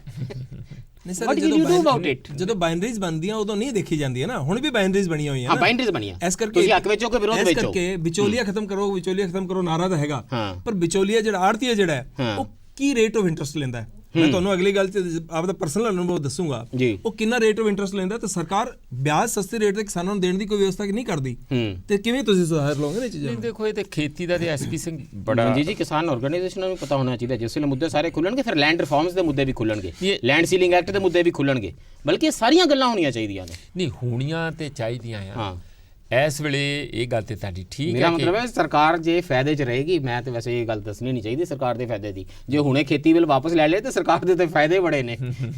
ਜੇ ਬਹਿਸ ਇਦਾਂ ਚੱਲਦੀ ਰਹੀ ਤੇ ਇਸ ਬਹਿਸ ਨੇ ਤਾਂ ਬਹੁਤ ਖੁੱਲਣਾ। ਨਹੀਂ ਦੇਖੋ ਜਿੱਥੇ ਦੋ ਲੈਵਲ ਤੇ ਹੈ ਸੋਸ਼ਲ ਜਸਟਿਸ ਜਿਹੜੀ ਸਾਡੀ ਵੈਲਫੇਅਰ ਸਟੇਟ ਹੈ, ਇੱਕ ਤੇ ਉਹਦੇ ਸਵਾਲ ਹੈਗੇ ਸਟੇਟ ਵੱਲੋਂ ਜਿਹੜੇ ਬਿਲਕੁਲ ਉਹਦਾ ਖਤਰਾ ਪੈਦਾ ਹੋ ਗਿਆ, ਇਸ ਕਰਕੇ ਸਾਰੇ ਇਕੱਠੇ ਹੋਏ ਆ। ਫਾਰ ਇੰਸਟੈਂਸ ਜੇ ਸਰਕਾਰ ਖਰੀਦ ਬੰਦ ਕਰ ਦਿੰਦੀ ਹੈ, FCI ਖਰੀਦ ਬੰਦ ਕਰ ਦਿੰਦੀ ਹੈ, ਪ੍ਰਾਈਵੇਟ ਲੋਕਾਂ ਨੂੰ ਤੁਸੀਂ ਐਸੈਂਸ਼ੀਅਲ ਕਮੋਡਿਟੀਜ਼ ਐਕਟ ਨੂੰ ਤੁਸੀਂ ਇੱਕ ਤੋੜ ਮਰੋੜ ਕੇ ਖੁੱਲੀ ਜਿੰਨੀ ਹੋਲਡਿੰਗ ਕੋਈ ਕਰ ਸਕਦਾ ਕਰੂਗਾ, ਤੇ ਇਹਦਾ ਮਤਲਬ ਤੇ ਮਾਰਕੀਟ ਦੇ ਵਿੱਚ ਪ੍ਰਾਈਸਿਸ ਸ਼ੂਟ ਅਪ ਕਰਨਗੇ। ਮਾਰਕੀਟ ਡਿਟਰਮਾਈਨ ਨਹੀਂ ਕਰੂਗੀ, ਹੋਲਡਿੰਗ ਡਿਟਰਮਾਈਨ ਕਰੂਗੀ, ਨਾ ਇਹ ਮਾਰਕੀਟ ਦਾ ਲੈਂਦੇ। ਮਾਰਕੀਟ ਆੜਤੀਆ ਵੀ ਛੋਟਾ ਰਗੜਿਆ ਜਾਏਗਾ, ਬਿਲਕੁਲ ਵੱਡਾ ਵੀ ਛੋਟਾ ਹੋ ਜਾਏਗਾ, ਸਾਰਾ ਕੁਝ। ਪੀ ਸਾਈਨਾਥ ਨੇ ਉਹਨਾਂ ਸ਼ਾਹੂਕਾਰਾਂ ਦੀ ਬਹੁਤ ਗੱਲ ਕੀਤੀ ਹੈ ਗੁਜਰਾਤ ਦੇ ਵਿੱਚ, ਵਿਦਰਭਾ ਰੀਜਨ ਦੇ, ਜਿਹੜੇ ਸੁਸਾਈਡ ਕਰ ਗਏ ਕਿਉਂਕਿ ਸ਼ਾਹੂਕਾਰਾਂ ਦਾ ਧੰਦਾ ਤੇ ਕਿਸਾਨ ਦੇ ਉੱਤੇ ਡਿਪੈਂਡੈਂਟ ਸੀ। ਕਿਸਾਨ ਸੁਸਾਈਡ ਕਰ ਗਿਆ ਤੇ ਸ਼ਾਹੂਕਾਰ ਦੇ ਪੱਲੇ ਕੀ ਬਚਣਾ? ਇਹਦੇ 'ਚ ਕੋਈ ਦੋ ਰਾਏ ਨਹੀਂ ਹੈ ਕਿ ਜਿਹੜਾ ਜਦੋਂ ਬੈਂਕਾਂ ਉਹਨਾਂ ਨੂੰ ਹੋਰ ਕਰਜ਼ਾ, ਖਾਸ ਕਰ ਪੰਜਾਬ ਹਰਿਆਣੇ ਵਰਗੀਆਂ ਸਟੇਟਾਂ ਨੂੰ ਜਿੱਥੇ ਪਹਿਲਾਂ ਹੀ ਬਹੁਤ ਲੋਕ ਕਰਜ਼ਾਈ ਜਾਂ ਹੋਰ ਨਹੀਂ ਦੇ ਸਕਦੇ ਕਿਉਂਕਿ ਉਹਨਾਂ ਕੋਲ ਪਹਿਲਾਂ ਹੀ ਲਿਮਟਾਂ ਜਿਹੜੀਆਂ ਉਹ ਕ੍ਰਾਸ ਕਰ ਚੁੱਕੇ ਹੈ, ਤਾਂ ਉਹ ਫਿਰ ਜਦੋਂ ਹੋਰ ਕਰਜ਼ੇ ਦੀ ਲੋੜ ਪੈਂਦੀ ਹੈ ਤਾਂ ਜਿਹੜੀ ਰਾਜੀਵ ਗੁਦਾਰਾ ਜੀ ਨੇ ਕਹੀ ਹੈ ਕਿ ਉਹ ਕੁਐਸਚਨਸ ਤਾਂ ਆਣਗੇ। PAU ਦੀ ਰਿਪੋਰਟ ਹੈ, ਡਾਕਟਰ ਸੁਖਪਾਲ ਸਿੰਘ ਹਰਾਂ ਦੀ ਰਿਪੋਰਟ ਹੈ, PAU ਦੇ ਉਹ ਬੜੇ ਵੈਲ ਨੋਨ ਫਾਰਮ ਇਕੋਨੋਮਿਸਟ ਨੇ, ਉਹਨਾਂ ਦੀ ਰਿਪੋਰਟ ਹੈ ਕਿ ਪੰਜਾਬ ਦੇ ਵਿੱਚ, ਔਰ ਇਹ ਰਿਪੋਰਟ ਸਰਕਾਰ ਦੇ ਪੈਸੇ ਨਾਲ ਕਮਿਸ਼ਨ ਕੀਤੀ ਹੋਈ ਰਿਪੋਰਟ ਹੈ, ਮੇਰਾ ਤੁਹਾਡਾ ਉਹਦੇ 'ਤੇ ਟੈਕਸ ਪੇਅਰ ਦਾ ਪੈਸਾ ਲੱਗਾ ਹੋਇਆ ਹੈ। ਉਹਨਾਂ ਨੇ ਕਿਹਾ ਕਿ ਆੜਤੀਆ ਦਾ ਜਿਹੜਾ ਸਾਰਾ ਸਿਸਟਮ ਹੈ ਇਹ ਸਾਰਾ ਨਾਨ ਐਂਟੀਟੀ ਹੈ, ਇਹਦੀ ਕੋਈ ਨੀਡ ਨਹੀਂ ਹੈ, ਇਹ ਆਪਣਾ ਵੇਲਾ ਵਿਆਹ ਚੁੱਕਾ ਹੋਇਆ ਤੇ ਖਤਮ ਹੋ ਜਾਣਾ ਚਾਹੀਦਾ। ਸੋ ਇਵੈਂਚੁਅਲੀ ਉਹ ਸਾਰੇ ਸਵਾਲ ਤਾਂ ਆਣਗੇ। ਫਿਲਹਾਲ ਕਿਉਂਕਿ ਮੂਵਮੈਂਟ ਇੱਕ ਬਣੀ ਹੋਈ ਹੈ, ਇੱਕ ਵੱਡੀ ਮੂਵਮੈਂਟ ਹੈ ਔਰ ਇਹਦੇ ਵਿੱਚ ਸਾਰਿਆਂ ਦੇ ਹਿੱਤ ਨੇ, ਇਸ ਕਰਕੇ ਇਹ ਵਿਰੋਧ ਸਾਂਝਾ ਹੈ। I agree to that. ਪਰ ਗੁਰਦਾਰਾ ਸਾਹਿਬ, ਮੈਂ ਇੱਕ ਚੀਜ਼ ਸੋਚਦਾ, ਜੇ ਤੁਸੀਂ ਫਿਲਾਸਫਿਕਲੀ ਦੇਖੋ, ਵਾਟ ਡੂ ਮੂਵਮੈਂਟਸ ਡੂ? ਅੰਦੋਲਨਾਂ ਨਾਲ ਬਿੱਲ ਵਾਪਸ ਹੁੰਦੇ ਨੇ ਜਾਂ ਨਹੀਂ ਹੁੰਦੇ, ਉਹ ਵੱਖਰੀਆਂ ਗੱਲਾਂ ਨੇ। ਅਨੰਦਪੁਰ ਸਾਹਿਬ ਰੈਜ਼ੋਲੂਸ਼ਨ ਕਿੰਨਾ ਮੰਨਿਆ ਜਾਂਦਾ, ਨਹੀਂ ਮੰਨਿਆ ਜਾਂਦਾ, ਪਰ ਮੂਵਮੈਂਟ ਨਵੀਂ ਲੀਡਰਸ਼ਿਪ ਤਾਂ ਪੈਦਾ ਕਰਦੀਆਂ ਨੇ, ਲੀਡਰਸ਼ਿਪ ਦੀ ਡੈਮੋਕਰੇਟਾਈਜੇਸ਼ਨ ਕਰਦੀਆਂ ਨੇ। ਅੱਜ 40 ਕਿਸਾਨ ਆਰਗੇਨਾਈਜੇਸ਼ਨਾਂ ਨੇ, ਬਿਟਰਲੀ ਡਿਵਾਈਡਡ ਹੋਣਗੀਆਂ ਨਾ, ਆਪਸ ਵਿੱਚ ਬਹੁਤ ਇਖਤਲਾਫਾਤ ਹੋਣਗੇ ਤਾਂ 40 ਨੇ, ਨਹੀਂ ਤਾਂ 4 ਹੁੰਦੀਆਂ ਜਾਂ 2 ਹੁੰਦੀਆਂ ਜਾਂ 1 ਹੁੰਦੀ। ਇਹ ਏਕਾ ਕਿਉਂ ਨਹੀਂ, ਏਕਾ ਬਣਾ ਕੇ ਬੈਠੀਆਂ ਨੇ, ਉਹ ਵੱਖਰੀ ਗੱਲ ਹੈ। 40 ਨੇ, ਇਹਨਾਂ ਦਾ ਮਤਲਬ ਹੈ ਜੇ ਇਹ ਮੂਵਮੈਂਟ ਚੱਲੇਗੀ ਤਾਂ ਮੂਵਮੈਂਟ ਵੀ ਤਾਂ ਲੀਡਰਸ਼ਿਪ ਨੂੰ ਡੈਮੋਕਰੇਟਾਈਜ਼ ਕਰਦੀ ਹੈ ਨਾ, ਉਹਨਾਂ ਨੂੰ ਇਕੱਠਿਆਂ ਵੱਖਰੇਵੇਂ ਰੱਖ ਕੇ ਇਕੱਠਿਆਂ ਚੱਲਣ ਦਾ ਵੱਲ ਆਉਂਦਾ। ਮੂਵਮੈਂਟ ਵੱਡਾ ਕਰਦੀ ਹੈ। ਨੈਸ਼ਨਲ ਮੀਡੀਆ ਨੇ ਡਾਕਟਰ ਦਰਸ਼ਨਪਾਲ ਬਾਰੇ ਕਿੰਨੀਆਂ ਕੁ ਖਬਰਾਂ ਕਰ ਦਿੱਤੀਆਂ ਸੀ ਪਿਛਲੇ ਸਾਲਾਂ ਦੇ ਵਿੱਚ। ਰਾਜੇਵਾਲ ਸਾਹਿਬ ਨੂੰ ਕਿੰਨਾ ਟਾਈਮ ਮਿਲ ਜਾਂਦਾ ਸੀ ਦੇਸ਼ ਦੇ ਵੱਡੇ ਵੱਡੇ ਚੈਨਲਾਂ ਦੇ ਉੱਤੇ। ਹੁਣ ਉਹ ਸਾਰੀ ਗੱਲ ਉਹਨਾਂ ਦੀ ਦੇਸ਼ ਸੁਣਦਾ। ਮੂਵਮੈਂਟਸ ਆਪਣੇ ਲੀਡਰ ਪੈਦਾ ਕਰ ਰਹੀਆਂ ਨੇ। ਇਹ ਕੈਸੀ BJP ਦੀ ਚਾਲ ਹੈ ਕਿ ਉਹ ਕਿਸਾਨਾਂ ਦੇ ਵੱਡੀ ਲੀਡਰਸ਼ਿਪ ਪੈਦਾ ਕਰ ਰਹੀਆਂ ਨੇ ਹਰ ਰੀਜਨ ਦੇ ਵਿੱਚੋਂ। ਮੈਨੂੰ ਲੱਗਦਾ ਹੈ ਕਿ ਸਰਕਾਰਾਂ ਇਹ ਭੁੱਲ ਰਹੀਆਂ ਨੇ ਜਾਂ ਬਾਕੀ ਵੀ ਵਿਵਸਥਾ ਦੇ ਉੱਤੇ ਜਿਹੜਾ ਕਬਜ਼ਾ ਕਰੀ ਬੈਠੇ ਨੇ ਉਹ ਵੀ ਭੁੱਲ ਰਹੇ ਨੇ। ਜਦੋਂ ਕਿਸਾਨਾਂ ਦੇ ਵਿੱਚ ਇਹ ਡੈਮੋਕ੍ਰੈਟਿਕ ਇਨਸਪੀਰੇਸ਼ਨਸ ਹੋਈਆਂ ਨੇ, ਉਹਨਾਂ ਨੂੰ ਲੱਗਦਾ ਹੈ ਕਿ ਬੋਲਿਆ ਜਾ ਸਕਦਾ ਹੈ, ਬੋਲੇ ਤੋਂ ਸੁਣਨਾ ਪੈਂਦਾ ਹੈ ਤੇ ਇਹ ਸਾਡਾ ਏਕਾ ਹੋ ਸਕਦਾ ਹੈ। ਇਹ ਜਿਹੜਾ ਅਹਿਸਾਸ ਪੈਦਾ ਇਸ ਅੰਦੋਲਨ ਨੇ ਕੀਤਾ ਹੈ, ਉਹ ਇਹ ਜਿਹੇ ਸਵਾਲਾਂ ਦਾ ਵੀ ਜਵਾਬ ਕੱਲ ਨੂੰ ਮੰਗੂਗਾ। ਉਹ ਇਹ ਵੀ ਮੰਗੂਗਾ ਕਿ 2011 ਦੇ ਵਿੱਚ ਜਿਹੜਾ ਅੱਜ ਆਪਾਂ ਕਹਿ ਰਹੇ ਨਾ, ਬੜਾ ਨੈਰੇਟਿਵ ਹੈ, ਬਹੁਤ ਸੁੰਦਰ ਨੈਰੇਟਿਵ ਹੈ ਕਿ ਸਾਡੀ ਜ਼ਮੀਨਾਂ ਖੋਈ ਜਾ ਰਹੀਆਂ ਨੇ। 2005 ਦੇ ਵਿੱਚ SEZ ਕਾਨੂੰਨ ਆਇਆ ਹਰਿਆਣੇ ਦੇ ਵਿੱਚ, ਰਿਲਾਇੰਸ ਨੇ 25,000 ਏਕੜ 'ਚ SEZ ਬਣਾਉਣ ਦੀ ਗੱਲ ਕੀਤੀ, ਮੁੜ ਕੇ 12,500 ਹੋ ਗਿਆ। ਉਹਨਾਂ ਨੇ ਕਰੀਬ 9,000 ਏਕੜ ਜ਼ਮੀਨ ਖਰੀਦ ਲਈ। ਐਸੇ ਦੌਰਾਨ DLF ਨੇ ਵੀ ਜ਼ਮੀਨ ਖਰੀਦ ਲਈ ਕਲੋਨੀ ਬਣਾਉਣ ਵਾਸਤੇ। ਉਹਨਾਂ ਨੂੰ CLU change of land use ਨਹੀਂ ਮਿਲਿਆ, ਕੋਰਟ ਦੇ ਵਿੱਚ ਕੇਸ ਆ ਗਿਆ। ਜਸਟਿਸ ਜਸਵੀਰ ਸਿੰਘ ਹੁੰਦੇ ਸੀ, ਉਹਨਾਂ ਨੇ 31 ਮਈ 2011 ਮੋਸਟ ਪ੍ਰੋਬਬਲੀ ਸੀਗਾ, ਉਹਨਾਂ ਨੇ ਇੱਕ ਅਮਾਈਕਸ ਪੁਆਇੰਟ ਕਰਤਾ ਅਨੁਪਮ ਗੁਪਤਾ ਵਕੀਲ ਨੂੰ। ਉਹਨੇ ਕਿਹਾ ਤੁਸੀਂ ਇਹ ਦੱਸੋ, ਜਦੋਂ ਇਹਨਾਂ ਕੋਲ ਲਾਇਸੈਂਸ ਨਹੀਂ ਮਿਲਿਆ ਇਹਨਾਂ ਨੂੰ ਤੇ ਰਿਲਾਇੰਸ SEZ ਅਬੈਂਡਨ ਕਰ ਚੁੱਕਿਆ ਤੇ ਲੈਂਡ ਸੀਲਿੰਗ ਐਕਟ ਦੇ ਅੰਦਰ ਕਿਉਂ ਨਹੀਂ ਆਂਦੀ ਇਹਨਾਂ ਦੀ ਜ਼ਮੀਨ? ਇਹ 31 ਮਈ ਨੂੰ ਹੋਇਆ ਸਰ। ਜੂਨ ਦੇ ਵਿੱਚ ਹਰਿਆਣਾ ਕੈਬਨਿਟ ਦੀ ਮੀਟਿੰਗ ਹੋਈ, ਉਹਨਾਂ ਨੇ ਫੈਸਲਾ ਕਰ ਲਿਆ। ਪੂਰੀ ਗੱਲ ਸੁਣ ਲਿਓ ਪਲੀਜ਼। ਫੈਸਲਾ ਕਰ ਲਿਆ ਕਿ ਅਸੀਂ ਇਹਨਾਂ ਦੇ ਵਿੱਚ ਅਮੈਂਡਮੈਂਟ ਕਰਾਂਗੇ ਕਾਨੂੰਨ ਦੇ ਵਿੱਚ। ਜੁਲਾਈ ਦੇ ਵਿੱਚ ਆਰਡੀਨੈਂਸ ਜਾਰੀ ਹੋ ਗਿਆ। ਅਗਸਤ ਦੇ ਵਿੱਚ ਅਸੈਂਬਲੀ 'ਚ ਕਾਨੂੰਨ ਬਣ ਗਿਆ ਕਿ ਵੀ ਜਿਹਨੇ ਇਹ ਕਹਿਤਾ ਕਿ ਮੇਰੇ ਕੋਲ ਜਿੰਨੀ ਵੀ ਜ਼ਮੀਨ ਹੈ ਉਹ ਮੈਂ ਖੇਤੀ ਵਾਸਤੇ ਨਹੀਂ ਕਿਸੇ ਹੋਰ ਪਰਪਸ ਵਾਸਤੇ ਯੂਜ਼ ਕਰਾਂਗਾ ਤੇ ਉਹ ਲੈਂਡ ਸੀਲਿੰਗ ਦੇ ਵਿੱਚ ਨਹੀਂ ਆਏਗਾ। ਤੇ ਉਹ ਲਾਗੂ ਕਦੋਂ ਹੋਏਗਾ ਕਾਨੂੰਨ? ਵਿਦ ਰਿਟਰੋਸਪੈਕਟਿਵ ਇਫੈਕਟ 1972 ਤੋਂ, ਪਿੱਛੇ ਤੋਂ ਲੈ ਕੇ ਲਾਗੂ ਹੋਇਆ, 74 ਤੋਂ। ਵਾਹ। ਐਸੇ ਤਰ੍ਹਾਂ ਦਾ ਕਾਨੂੰਨ ਸ਼ਾਇਦ ਹਰਿਆਣਾ ਪੰਜਾਬ 'ਚ ਕੰਮ ਗੈਰ ਕਾਨੂੰਨੀ ਕਰਨਾ ਕਾਨੂੰਨ ਨਾਲ ਜ਼ਮੀਨਾਂ ਖੋਣ ਦਾ ਜਿਹੜਾ ਪ੍ਰੋਸੈਸ ਹੁਣ ਤੱਕ ਚੱਲਦਾ ਰਿਹਾ ਤੇ ਪੂਰੇ ਪੰਜਾਬ ਹਰਿਆਣੇ 'ਚ ਕਿਤੇ ਗੱਲਾਂ ਨਹੀਂ ਉੱਠੀਆਂ। ਇਹ ਅੰਦੋਲਨ ਇਹ ਤਾਕਤ ਤੇ ਵਿਸ਼ਵਾਸ ਦਿੰਦਾ ਹੈ ਕਿ ਇਹ ਸਾਰੀ ਗੱਲਾਂ ਤੇ ਲੋਕ ਸਵਾਲ ਕਰਨਗੇ। ਮੈਂ ਇਹਨੂੰ ਇਸ 3 ਕਾਨੂੰਨਾਂ ਤੋਂ ਤੇ MSP ਤੋਂ ਵੱਡੀ ਉਮੀਦ ਦੇ ਤੌਰ ਤੇ ਵੇਖ ਰਹੇ ਹਾਂ, ਜਿੱਥੇ ਇਕਨੋਮਿਕ ਡਿਜ਼ਾਈਨ ਦੀ ਗੱਲ ਵੀ ਕਰਨਗੇ ਲੋਕ ਸਵਾਲ ਕਰਨਗੇ। ਮਨਜੀਤ ਜੀ, let's talk about this economic design. ਕੱਲ ਨੂੰ ਲੋਕ ਕਹਿਣਗੇ ਜੇ ਸਰਕਾਰ ਡਾਟਾ ਨਾਲ, ਤੱਥਾਂ ਨਾਲ, ਅੰਕੜਿਆਂ ਨਾਲ ਇਹ ਸਾਬਤ ਕਰ ਦਿੰਦੀ ਹੈ ਕਿ ਜਿਹੜੇ ਨਵੇਂ 3 ਖੇਤੀ ਕਾਨੂੰਨ ਆ ਜਾਣਗੇ, ਇਸ ਤੋਂ ਬਾਅਦ ਖੇਤੀ ਵਿੱਚ ਜ਼ਿਆਦਾ ਪੈਸਾ ਆਏਗਾ, ਜ਼ਿਆਦਾ ਅੱਛੀ ਮੈਕਨਾਈਜੇਸ਼ਨ ਹੋਏਗੀ, ਸਾਡੀ ਫਾਰਮਿੰਗ ਬੜੀ ਇਨਐਫੀਸ਼ੀਐਂਟ ਹੈ, ਸਾਡੀ ਪ੍ਰੋਡਕਸ਼ਨ ਕਈ ਗੁਣਾ ਵੱਧ ਜਾਏਗੀ ਇਸੇ ਜ਼ਮੀਨ ਤੋਂ, ਔਰ ਅਸੀਂ ਸ਼ਾਇਦ ਇਕੋਲੋਜੀਕਲੀ ਬਿਹਤਰ ਢੰਗਾਂ ਦੇ ਨਾਲ ਹੋਰ ਵਧੇਰੇ ਫਸਲ ਪੈਦਾ ਕਰਕੇ ਤੁਹਾਨੂੰ ਦਿਖਾ ਦਿਆਂਗੇ, ਸਾਡੀ ਪ੍ਰੋਡਕਸ਼ਨ ਵੱਧ ਜਾਏਗੀ।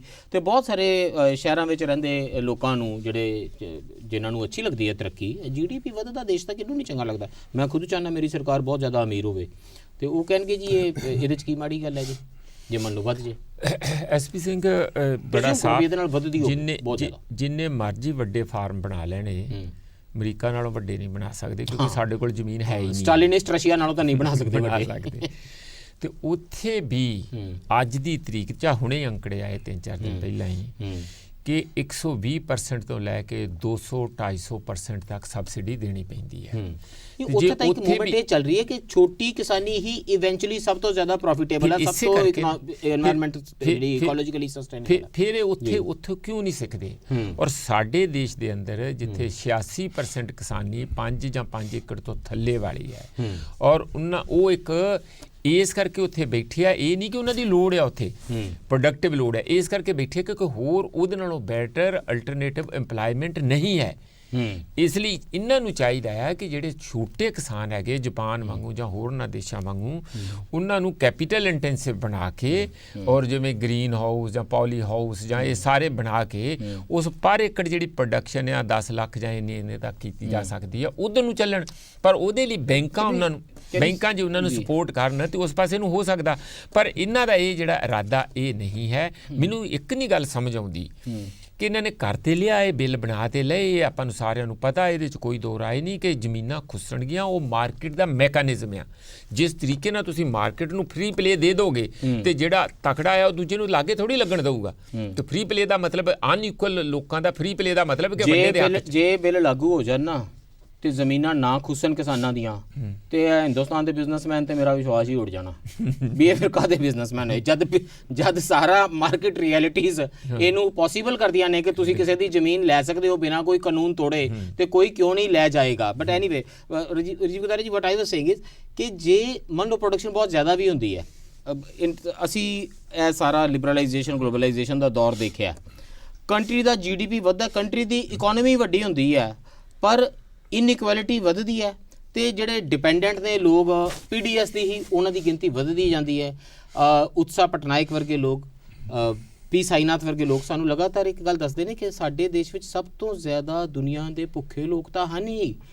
ਅਸੀਂ ਨਿਊ ਹੰਗਰੀ ਪੀਪਲ ਹਰ ਸਾਲ ਜ਼ਿਆਦਾ ਐਡ ਕਰ ਰਹੇ ਹਾਂ ਦੁਨੀਆ ਨਾਲੋਂ, ਨਿਊ ਹੰਗਰੀ ਪੀਪਲ, ਨਵੇਂ ਭੁੱਖੇ। ਸੋ ਜਿਹੜੇ ਲੋਕਾਂ ਨੂੰ ਪਹਿਲਾਂ 2 ਵਕਤ ਦੀ ਰੋਟੀ ਮਿਲਦੀ ਸੀ ਤੇ ਜਿਨ੍ਹਾਂ ਨੂੰ ਹੁਣ ਨਹੀਂ ਮਿਲਦੀ। ਇਟਸ ਅ ਸਟ੍ਰੇਂਜ ਥਿੰਗ ਕਿ ਡਿਵੈਲਪਮੈਂਟ ਹੋ ਰਹੀ ਹੋਵੇ ਤੇ ਨਾਲ ਹੀ ਹੋ ਰਿਹਾ ਹੋਵੇ। ਮੈਨੂੰ ਤਾਂ ਹੈ ਵੀ ਜੇ ਜ਼ਿਆਦਾ ਪ੍ਰੋਡਕਸ਼ਨ ਵੱਧ ਵੀ ਜਾਏਗੀ ਤਾਂ ਸਵਾਲ ਤਾਂ ਇਹ ਵੀ ਕਿਹਦੇ ਲਈ ਵਧੇਗੀ, ਉਹਦਾ ਫਾਇਦਾ ਕਿਹਨੂੰ ਹੋਏਗਾ? ਇਹ ਐਂਡਰ ਗੁੰਡਰ ਫਰੈਂਕ ਜਿਹੜਾ ਕਹਿੰਦਾ ਨਾ development of under development, development of under development ਉਹ ਹੋ ਰਹੀ ਹੈ। ਬਿਲਕੁਲ, ਮਤਲਬ ਕਰੋ ਕਹਿ ਰਹੇ ਹੋ ਨਾ, ਜਿਵੇਂ ਕਿ ਕਾਨੂੰਨਾਂ ਰਾਹੀਂ ਉਤਪਾਦਨ ਵੱਧ ਜਾਏਗਾ, ਕਿਵੇਂ ਵੱਧ ਜਾਏਗਾ ਕੋਈ ਨਹੀਂ ਪਤਾ। ਮਨਜੀਤ ਜੀ ਨੇ ਬਹੁਤ ਸਹੀ ਗੱਲ ਕੀਤੀ। ਮੈਂ ਕਹਿੰਦਾ ਪ੍ਰੀਜ਼ੂਮ ਕਰੋ ਵੱਧ ਗਿਆ, ਪਰ ਉਹ ਵਧੇਗਾ ਤਾਂ ਉਹਨਾਂ ਦਾ ਨਾ ਜਿੱਦੀਆਂ ਜ਼ਮੀਨ ਹੈ, ਤੁਹਾਨੂੰ ਦੱਸ ਰਿਹਾ ਨਾ ਕਿ ਉਹਨਾਂ ਦਾ ਵਧੇਗਾ। ਪਰ ਉਹ ਸਵਾਲ ਫਿਰ ਉੱਥੇ ਆਉਂਦਾ ਸਰ, ਤੁਸੀਂ ਪ੍ਰੋਡਕਸ਼ਨ ਵਧਾ ਲਓਗੇ, ਪਰ ਜੇ ਉਹਦੀ ਪ੍ਰੋਸੈਸਿੰਗ ਦਾ ਜਾਂ ਉਹਦੀ ਸਟੋਰੇਜ ਦਾ ਕੈਪੈਸਿਟੀ ਉਹਨਾਂ ਕੋਲ ਨਹੀਂ ਹੋਏਗੀ, ਤੇ ਉਹ ਕਿਹਦੇ ਕੋਲ ਹੋਏਗੀ? ਉਹ ਤਾਂ ਕਿਸੇ ਕੋਲ ਹੋਏਗੀ ਨਾ। ਫਿਰ ਅੰਬਾਨੀ ਅਡਾਨੀਆਂ ਕੋਲ ਹੋਏਗੀ ਜਿਹੜੇ ਸਾਈਲੋ ਬਣਾ ਰਹੇ ਨੇ। ਹੁਣ ਉਹਦਾ ਤੁਸੀਂ ਕੀ ਕਰੋਗੇ? ਫਿਰ ਤੁਸੀਂ ਬਦਲ ਹੀ ਤਾਂ ਕਰੋਗੇ ਕੀ ਉਹਦਾ? ਪਰ ਸਵਾਲ ਇਹ ਜੇ ਤੁਸੀਂ ਉਹਨੂੰ ਪ੍ਰੋਸੈਸਿੰਗ ਕਰਕੇ ਉਹਦਾ ਅੱਗੇ ਕੁਝ ਬਣਾ ਕੇ ਵੇਚਣ ਦੀ ਜਿਹੜੀ क्षमता ਹੈ ਕਿਸਾਨ ਦੇ ਵਿੱਚ ਪੈਦਾ ਕਰੋ। ਫਿਰ ਜਿਹੜੀ ਬਣ ਗਈ, ਕਿਸਾਨ ਦੇ ਕੋਲ ਤਾਂ क्षमता ਇਹ ਨਹੀਂ ਗਈ, ਉਹਨੂੰ ਜਿਵੇਂ ਲੋਨ ਦੀ ਗੱਲ ਆਪਾਂ ਕਰਦੇ ਹਾਂ, ਲੋਨ ਇਹਨਾਂ ਚੀਜ਼ਾਂ ਵਾਸਤੇ ਕਿਸਾਨ ਨੂੰ ਨਹੀਂ ਮਿਲਦਾ। ਉਹ ਤਾਂ ਤੁਸੀਂ ਦੱਸਿਆ ਵੀ ਇੰਨੇ ਕੁਇੰਟਲ ਟਰਾਲੀ 'ਚ ਰਹਿ ਕੇ 2 ਵਾਰੀ ਵੇਚਣ ਨਹੀਂ ਜਾ ਸਕਦਾ, ਜਾ ਕੇ ਨਹੀਂ ਜਾ ਸਕਦਾ ਨਾ। ਹੁਣ ਅਗਲੀ ਦਿੱਕਤ ਕੀ ਹੈ? ਉਹਦੇ ਸੰਕਟ ਕਿੰਨੇ ਨੇ? ਉਹਨੇ ਆੜਤੀ ਤੋਂ ਪੈਸਾ ਲਿਆ ਹੁੰਦਾ, ਸਾਰੇ ਕਾਨੂੰਨ ਮਨੀ ਲੈਂਡਰਿੰਗ ਐਕਟ ਦੀ ਵਾਇਓਲੇਸ਼ਨ ਹੁੰਦੀ ਹੈ, ਲਾਇਸੈਂਸ ਉਹਦੇ ਕੋਲ ਹੁੰਦਾ ਨਹੀਂ, ਉਹ 2%, 2.5%, 3% ਲੈਂਦਾ। ਹੁਣ ਸਿਰਫ ਉਹ ਨਹੀਂ ਲੈਂਦਾ ਐਸਪੀ ਜੀ, ਜਿਹਦੇ ਕੋਲ ਜ਼ਮੀਨ ਹੈ ਨਾ, ਜਿਹੜਾ ਮਾਲਿਕ ਹੈ, ਜਿਹਨੇ ਠੇਕਾ ਲੈਣਾ ਹੈ ਜ਼ਮੀਨ ਦਾ, ਜਾਂ ਉਹਨੇ 4 ਹਿੱਸੇ ਲੈ ਲੈਣੇ ਨੇ।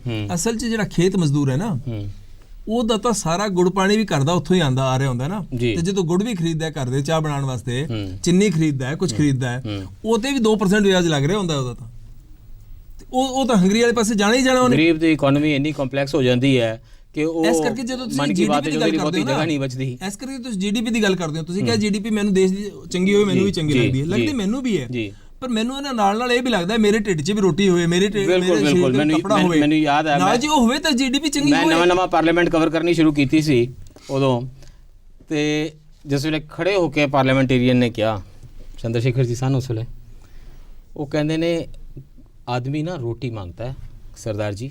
ਔਰ ਸਾਨੂੰ ਸਭ ਨੂੰ ਪਤਾ ਸਰਦਾਰ ਜੀ ਕਿਹਾ ਕਿ ਉਹ ਕਿਹਨੂੰ ਸੰਬੋਧਨ ਕਰ ਰਹੇ ਸਨ। ਉਹ ਕਹਿੰਦੇ ਸਰਦਾਰ जी आदमी रोटी मांगता है, वो गोल होती है, खाई जाती है, ये GDP को खाना कैसे है उसका फार्मूला बताइए।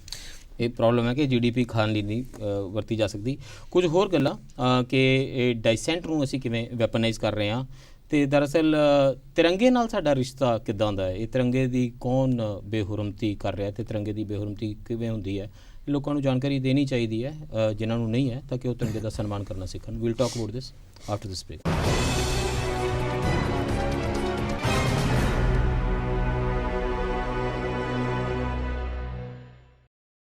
ਬ੍ਰੇਕ ਤੋਂ ਬਾਅਦ ਫਿਰ ਸਵਾਗਤ ਹੈ ਜੀ। ਚਰਚਾ ਕਰ ਰਹੇ ਹਾਂ ਕਿਸਾਨੀ ਮੁੱਦਿਆਂ ਬਾਰੇ।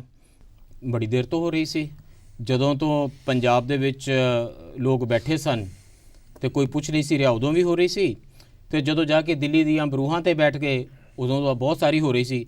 ਘੱਟੋ ਘੱਟ ਉਸ ਵੇਲੇ ਤੱਕ ਤਾਂ ਹੋ ਹੀ ਨਹੀਂ ਰਹੀ ਸੀ ਜਦੋਂ ਤੱਕ ਕਿਸੇ ਨੇ ਜਾ ਕੇ ਲਾਲ ਕਿਲ੍ਹੇ ਦੇ ਉੱਤੇ ਕੋਈ ਝੰਡਾ ਨਹੀਂ ਲਗਾ ਦਿੱਤਾ। ਤੇ ਉਸ ਤੋਂ ਬਾਅਦ ਇਹ ਬੜਾ ਸੁਣਨ ਵਿੱਚ ਆਇਆ ਕਿ ਤਿਰੰਗੇ ਦੀ ਬੇਹੁਰਮਤੀ ਹੋ ਗਈ ਹੈ। ਬਾਕੀ ਮੁੱਦੇ ਭਟਕ ਗਏ। ਅਸੀਂ ਤਿਰੰਗੇ ਬਾਰੇ ਬੜੀ ਗੱਲ ਕਰ ਰਹੇ ਹਾਂ। ਮੈਨੂੰ ਲੱਗਦਾ ਬਸ ਇੰਨੀ ਗੱਲ ਵਾਲੀ, ਕਿਉਂਕਿ ਮੈਂ ਜਾਣਾ ਨਹੀਂ ਚਾਹੁੰਦਾ ਉੱਧਰ। ਤੇ ਬ੍ਰੇਕ ਦੇ ਵਿੱਚ ਵੀ ਮੈਨੂੰ ਸਾਥੀ ਸਲਾਹ ਦੇ ਰਹੇ ਸਨ ਕਿ ਅਸੀਂ ਉਹ ਗੱਲਾਂ ਪਹਿਲਾਂ ਹੀ ਬਹੁਤ ਹੋ ਰਹੀਆਂ ਨੇ, ਹੋਰ ਚੈਨਲਾਂ 'ਤੇ ਵੀ ਹੋ ਰਹੀਆਂ ਨੇ, ਇੱਥੇ ਵੀ ਹੁੰਦੀਆਂ ਰਹਿੰਦੀਆਂ ਨੇ, ਸੋ ਅਸੀਂ ਆਪਣੇ ਮੁੱਦਿਆਂ 'ਤੇ ਹੀ ਰਹੀਏ।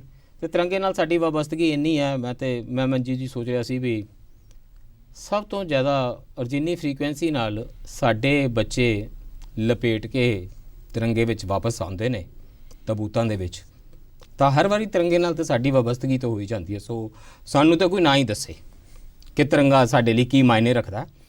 ਸਾਡੇ ਬੱਚਿਆਂ ਦੇ ਸਰੀਰ ਉਹਨਾਂ ਵਿੱਚ ਲਿਪਟ ਕੇ ਬਹੁਤ ਆਉਂਦੇ ਨੇ, ਕਾਰਗਿਲ ਤੋਂ ਵੀ ਆਉਂਦੇ ਨੇ, ਨਿੱਤ ਦਿਹਾੜੇ ਆਉਂਦੇ ਰਹਿੰਦੇ ਨੇ, ਕਸ਼ਮੀਰ ਤੋਂ ਵੀ ਬੋਡੀਜ਼ ਆਉਂਦੀਆਂ ਨੇ, ਅਸੀਂ ਨਾਰਥ ਈਸਟ ਤੋਂ ਬੜੀਆਂ ਰਿਸੀਵ ਕੀਤੀਆਂ ਨੇ। ਇਹ ਮੈਨੂੰ ਲੱਗਦਾ ਕੁਝ ਲੈਕਚਰਾਂ ਤੋਂ ਕੁਝ ਕੌਮਾਂ ਨੂੰ ਨਾ ਤੁਸੀਂ ਰਹਿ ਨਹੀਂ ਦਿਓ, ਉਹਨਾਂ ਨੂੰ ਸ਼ਾਇਦ ਨਹੀਂ ਚਾਹੀਦੇ। ਸੋ ਮਨਜੀਤ ਜੀ, let's talk about the movement itself. ਮੈਂ ਤੁਹਾਡੀ ਸਲਾਹ ਮੰਨ ਰਿਹਾ ਬ੍ਰੇਕ ਦੇ ਵਿੱਚ ਦਿੱਤੀ ਕਿ ਆਪਾਂ ਉੱਧਰ ਨੂੰ ਨਾ ਹੀ ਜਾਈਏ। ਆਈ ਵਾਂਟ ਟੂ ਨੋ ਕਿ ਇਹ ਮੂਵਮੈਂਟ ਕੀ ਕਰੇਗੀ ਹੁਣ? ਬਿਲਕੁਲ, ਮੈਂ ਬਹੁਤ ਹੀ ਬਿਲਕੁਲ ਬਹੁਤ ਅਹਿਮ ਤੇ ਫੰਡਾਮੈਂਟਲ ਹੈ, ਕਿਉਂਕਿ ਮੈਂ ਸੋਸ਼ੀਓਲੋਜੀ ਦਾ ਟ੍ਰੇਨਡ ਬੰਦਾ ਹੋਣ ਕਰਕੇ ਮੈਂ ਉਹ ਥੋੜ੍ਹੇ ਰਿਫਲੈਕਸ਼ਨ ਜ਼ਰੂਰ ਦੇਣਾ ਚਾਹੁੰਦਾ ਕਿ ਜਦੋਂ ਸਮਾਜ ਵਿੱਚ ਤਬਦੀਲੀ ਕੋਈ ਆਉਂਦੀ ਆ, ਉਹ ਸਾਡੇ ਲੈਕਚਰਾਂ ਨਾਲ, ਕਿਤਾਬਾਂ ਪੜ੍ਹਾ ਕੇ ਜਾਂ ਉਹਦੇ ਨਾਲ ਕਦੀ ਨਹੀਂ ਆਉਂਦੀ।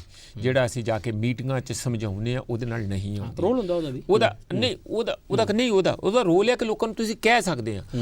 ਉਹ ਕਿਉਂਕਿ ਜਿਹੜੇ ਬਾਹਰੀ ਹਾਲਾਤ ਆ ਉਹ ਇੰਨੇ ਪਰਪੱਕ ਤੇ ਸੈਡੀਮੈਂਟਡ ਤੇ ਇੰਨੇ ਮਜ਼ਬੂਤ ਆਇਰਨ ਰੌਕ ਵਾਂਗੂ ਹੁੰਦੇ ਆ, ਉਹ ਗੱਲਾਂ ਸਮਝਦੇ ਹੋਏ ਵੀ ਉਹਨਾਂ ਨੂੰ ਬੇਵੱਸ ਦਿਖਾਉਂਦੇ ਆ। ਉਸ ਇਹ ਨਹੀਂ ਕਿ ਲੋਕਾਂ ਨੂੰ ਅਕਲ ਨਹੀਂ ਹੁੰਦੀ, ਲੋਕ ਉਸ ਚਟਾਨ ਵਰਗੀ ਜਿਹੜੀ ਸਮਾਜ ਦਾ ਸਟਰਕਚਰ ਆ ਉਹਦਾ ਮੁਕਾਬਲਾ ਕਿਵੇਂ ਕਰਨ, ਉਹ ਤੇ ਅਸੀਂ ਉਹਨਾਂ ਨੂੰ ਰਾਹ ਦੱਸਦੇ ਨਹੀਂ। ਅਸੀਂ ਤੇ ਇਹ ਦੱਸਦੇ ਵੀ ਤੁਹਾਡੇ ਨਾਲ ਆਹ ਹੋ ਰਿਹਾ ਬੜਾ ਮਾੜਾ ਬੜਾ ਮਾੜਾ। ਉਹ ਕਹਿੰਦੇ ਇਹ ਤੇ ਭਰਾਵਾ ਹੋ ਗਿਆ, ਇਹ 'ਚੋਂ ਬਾਹਰ ਕਿਵੇਂ ਆਈਏ? ਉਹ ਸਾਡੇ ਕੋਲ ਜਵਾਬ ਨਹੀਂ ਹੁੰਦਾ। ਇਹ ਮੂਵਮੈਂਟ ਉਹਦਾ ਜਵਾਬ ਹੈ, ਬਿਲਕੁਲ ਜਵਾਬ ਆ।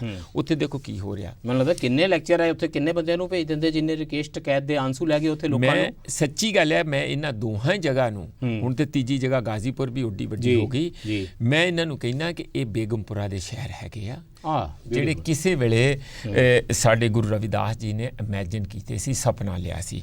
ਔਰ ਇਹ ਕਿਸਾਨ ਯੂਨੀਵਰਸਿਟੀ ਹੈ ਜਿਹੜੀ ਖੁੱਲ੍ਹ ਗਈ ਆ ਉੱਥੇ, ਸਾਰਿਆਂ ਨੂੰ ਜਾ ਕੇ ਉੱਥੇ ਸਿੱਖਣ ਦੀ ਲੋੜ ਹੈ। ਮੈਂ ਹਮੀਰ ਜੀ ਨੂੰ ਸੁਣ ਰਿਹਾ ਸੀ ਕਿਤੇ ਲੈਕਚਰ ਦਿੰਦੇ ਆ ਪਿੰਡਾਂ ਵਿੱਚ, ਸ਼ਾਇਦ ਨਾਰੰਗਵਾਲ ਪਿੰਡ ਸੀ ਲੁਧਿਆਣੇ ਦਾ, ਤੇ ਹਮੀਰ ਸਿੰਘ ਉੱਥੇ ਕਹਿ ਰਹੇ ਸਨ, ਉਹ ਕਹਿੰਦੇ ਵੀ ਸਵਰਗ ਤਾਂ ਦੇਖਿਆ ਨਹੀਂ, ਪਰ ਇਮੈਜਿਨ ਕਰੋ ਕੀ ਹੋ ਸਕਦਾ। ਇਹੀ ਹੋ ਸਕਦਾ ਵੀ ਹੁਣ ਮੈਨੂੰ ਪਤਾ ਨਹੀਂ ਵੀ ਸਵਰਗ 'ਚ ਕਿਸੇ ਨੂੰ ਸੱਟ ਫੇਟ ਲੱਗਦੀ ਹੋਵੇ ਜਾਂ ਨਹੀਂ ਲੱਗਦੀ ਹੋਵੇ, ਆਸ਼ਾ ਕਰਦਾ ਸਵਰਗ 'ਚ ਤੇ ਨਹੀਂ ਵੱਜਦੀ ਹੋਏਗੀ।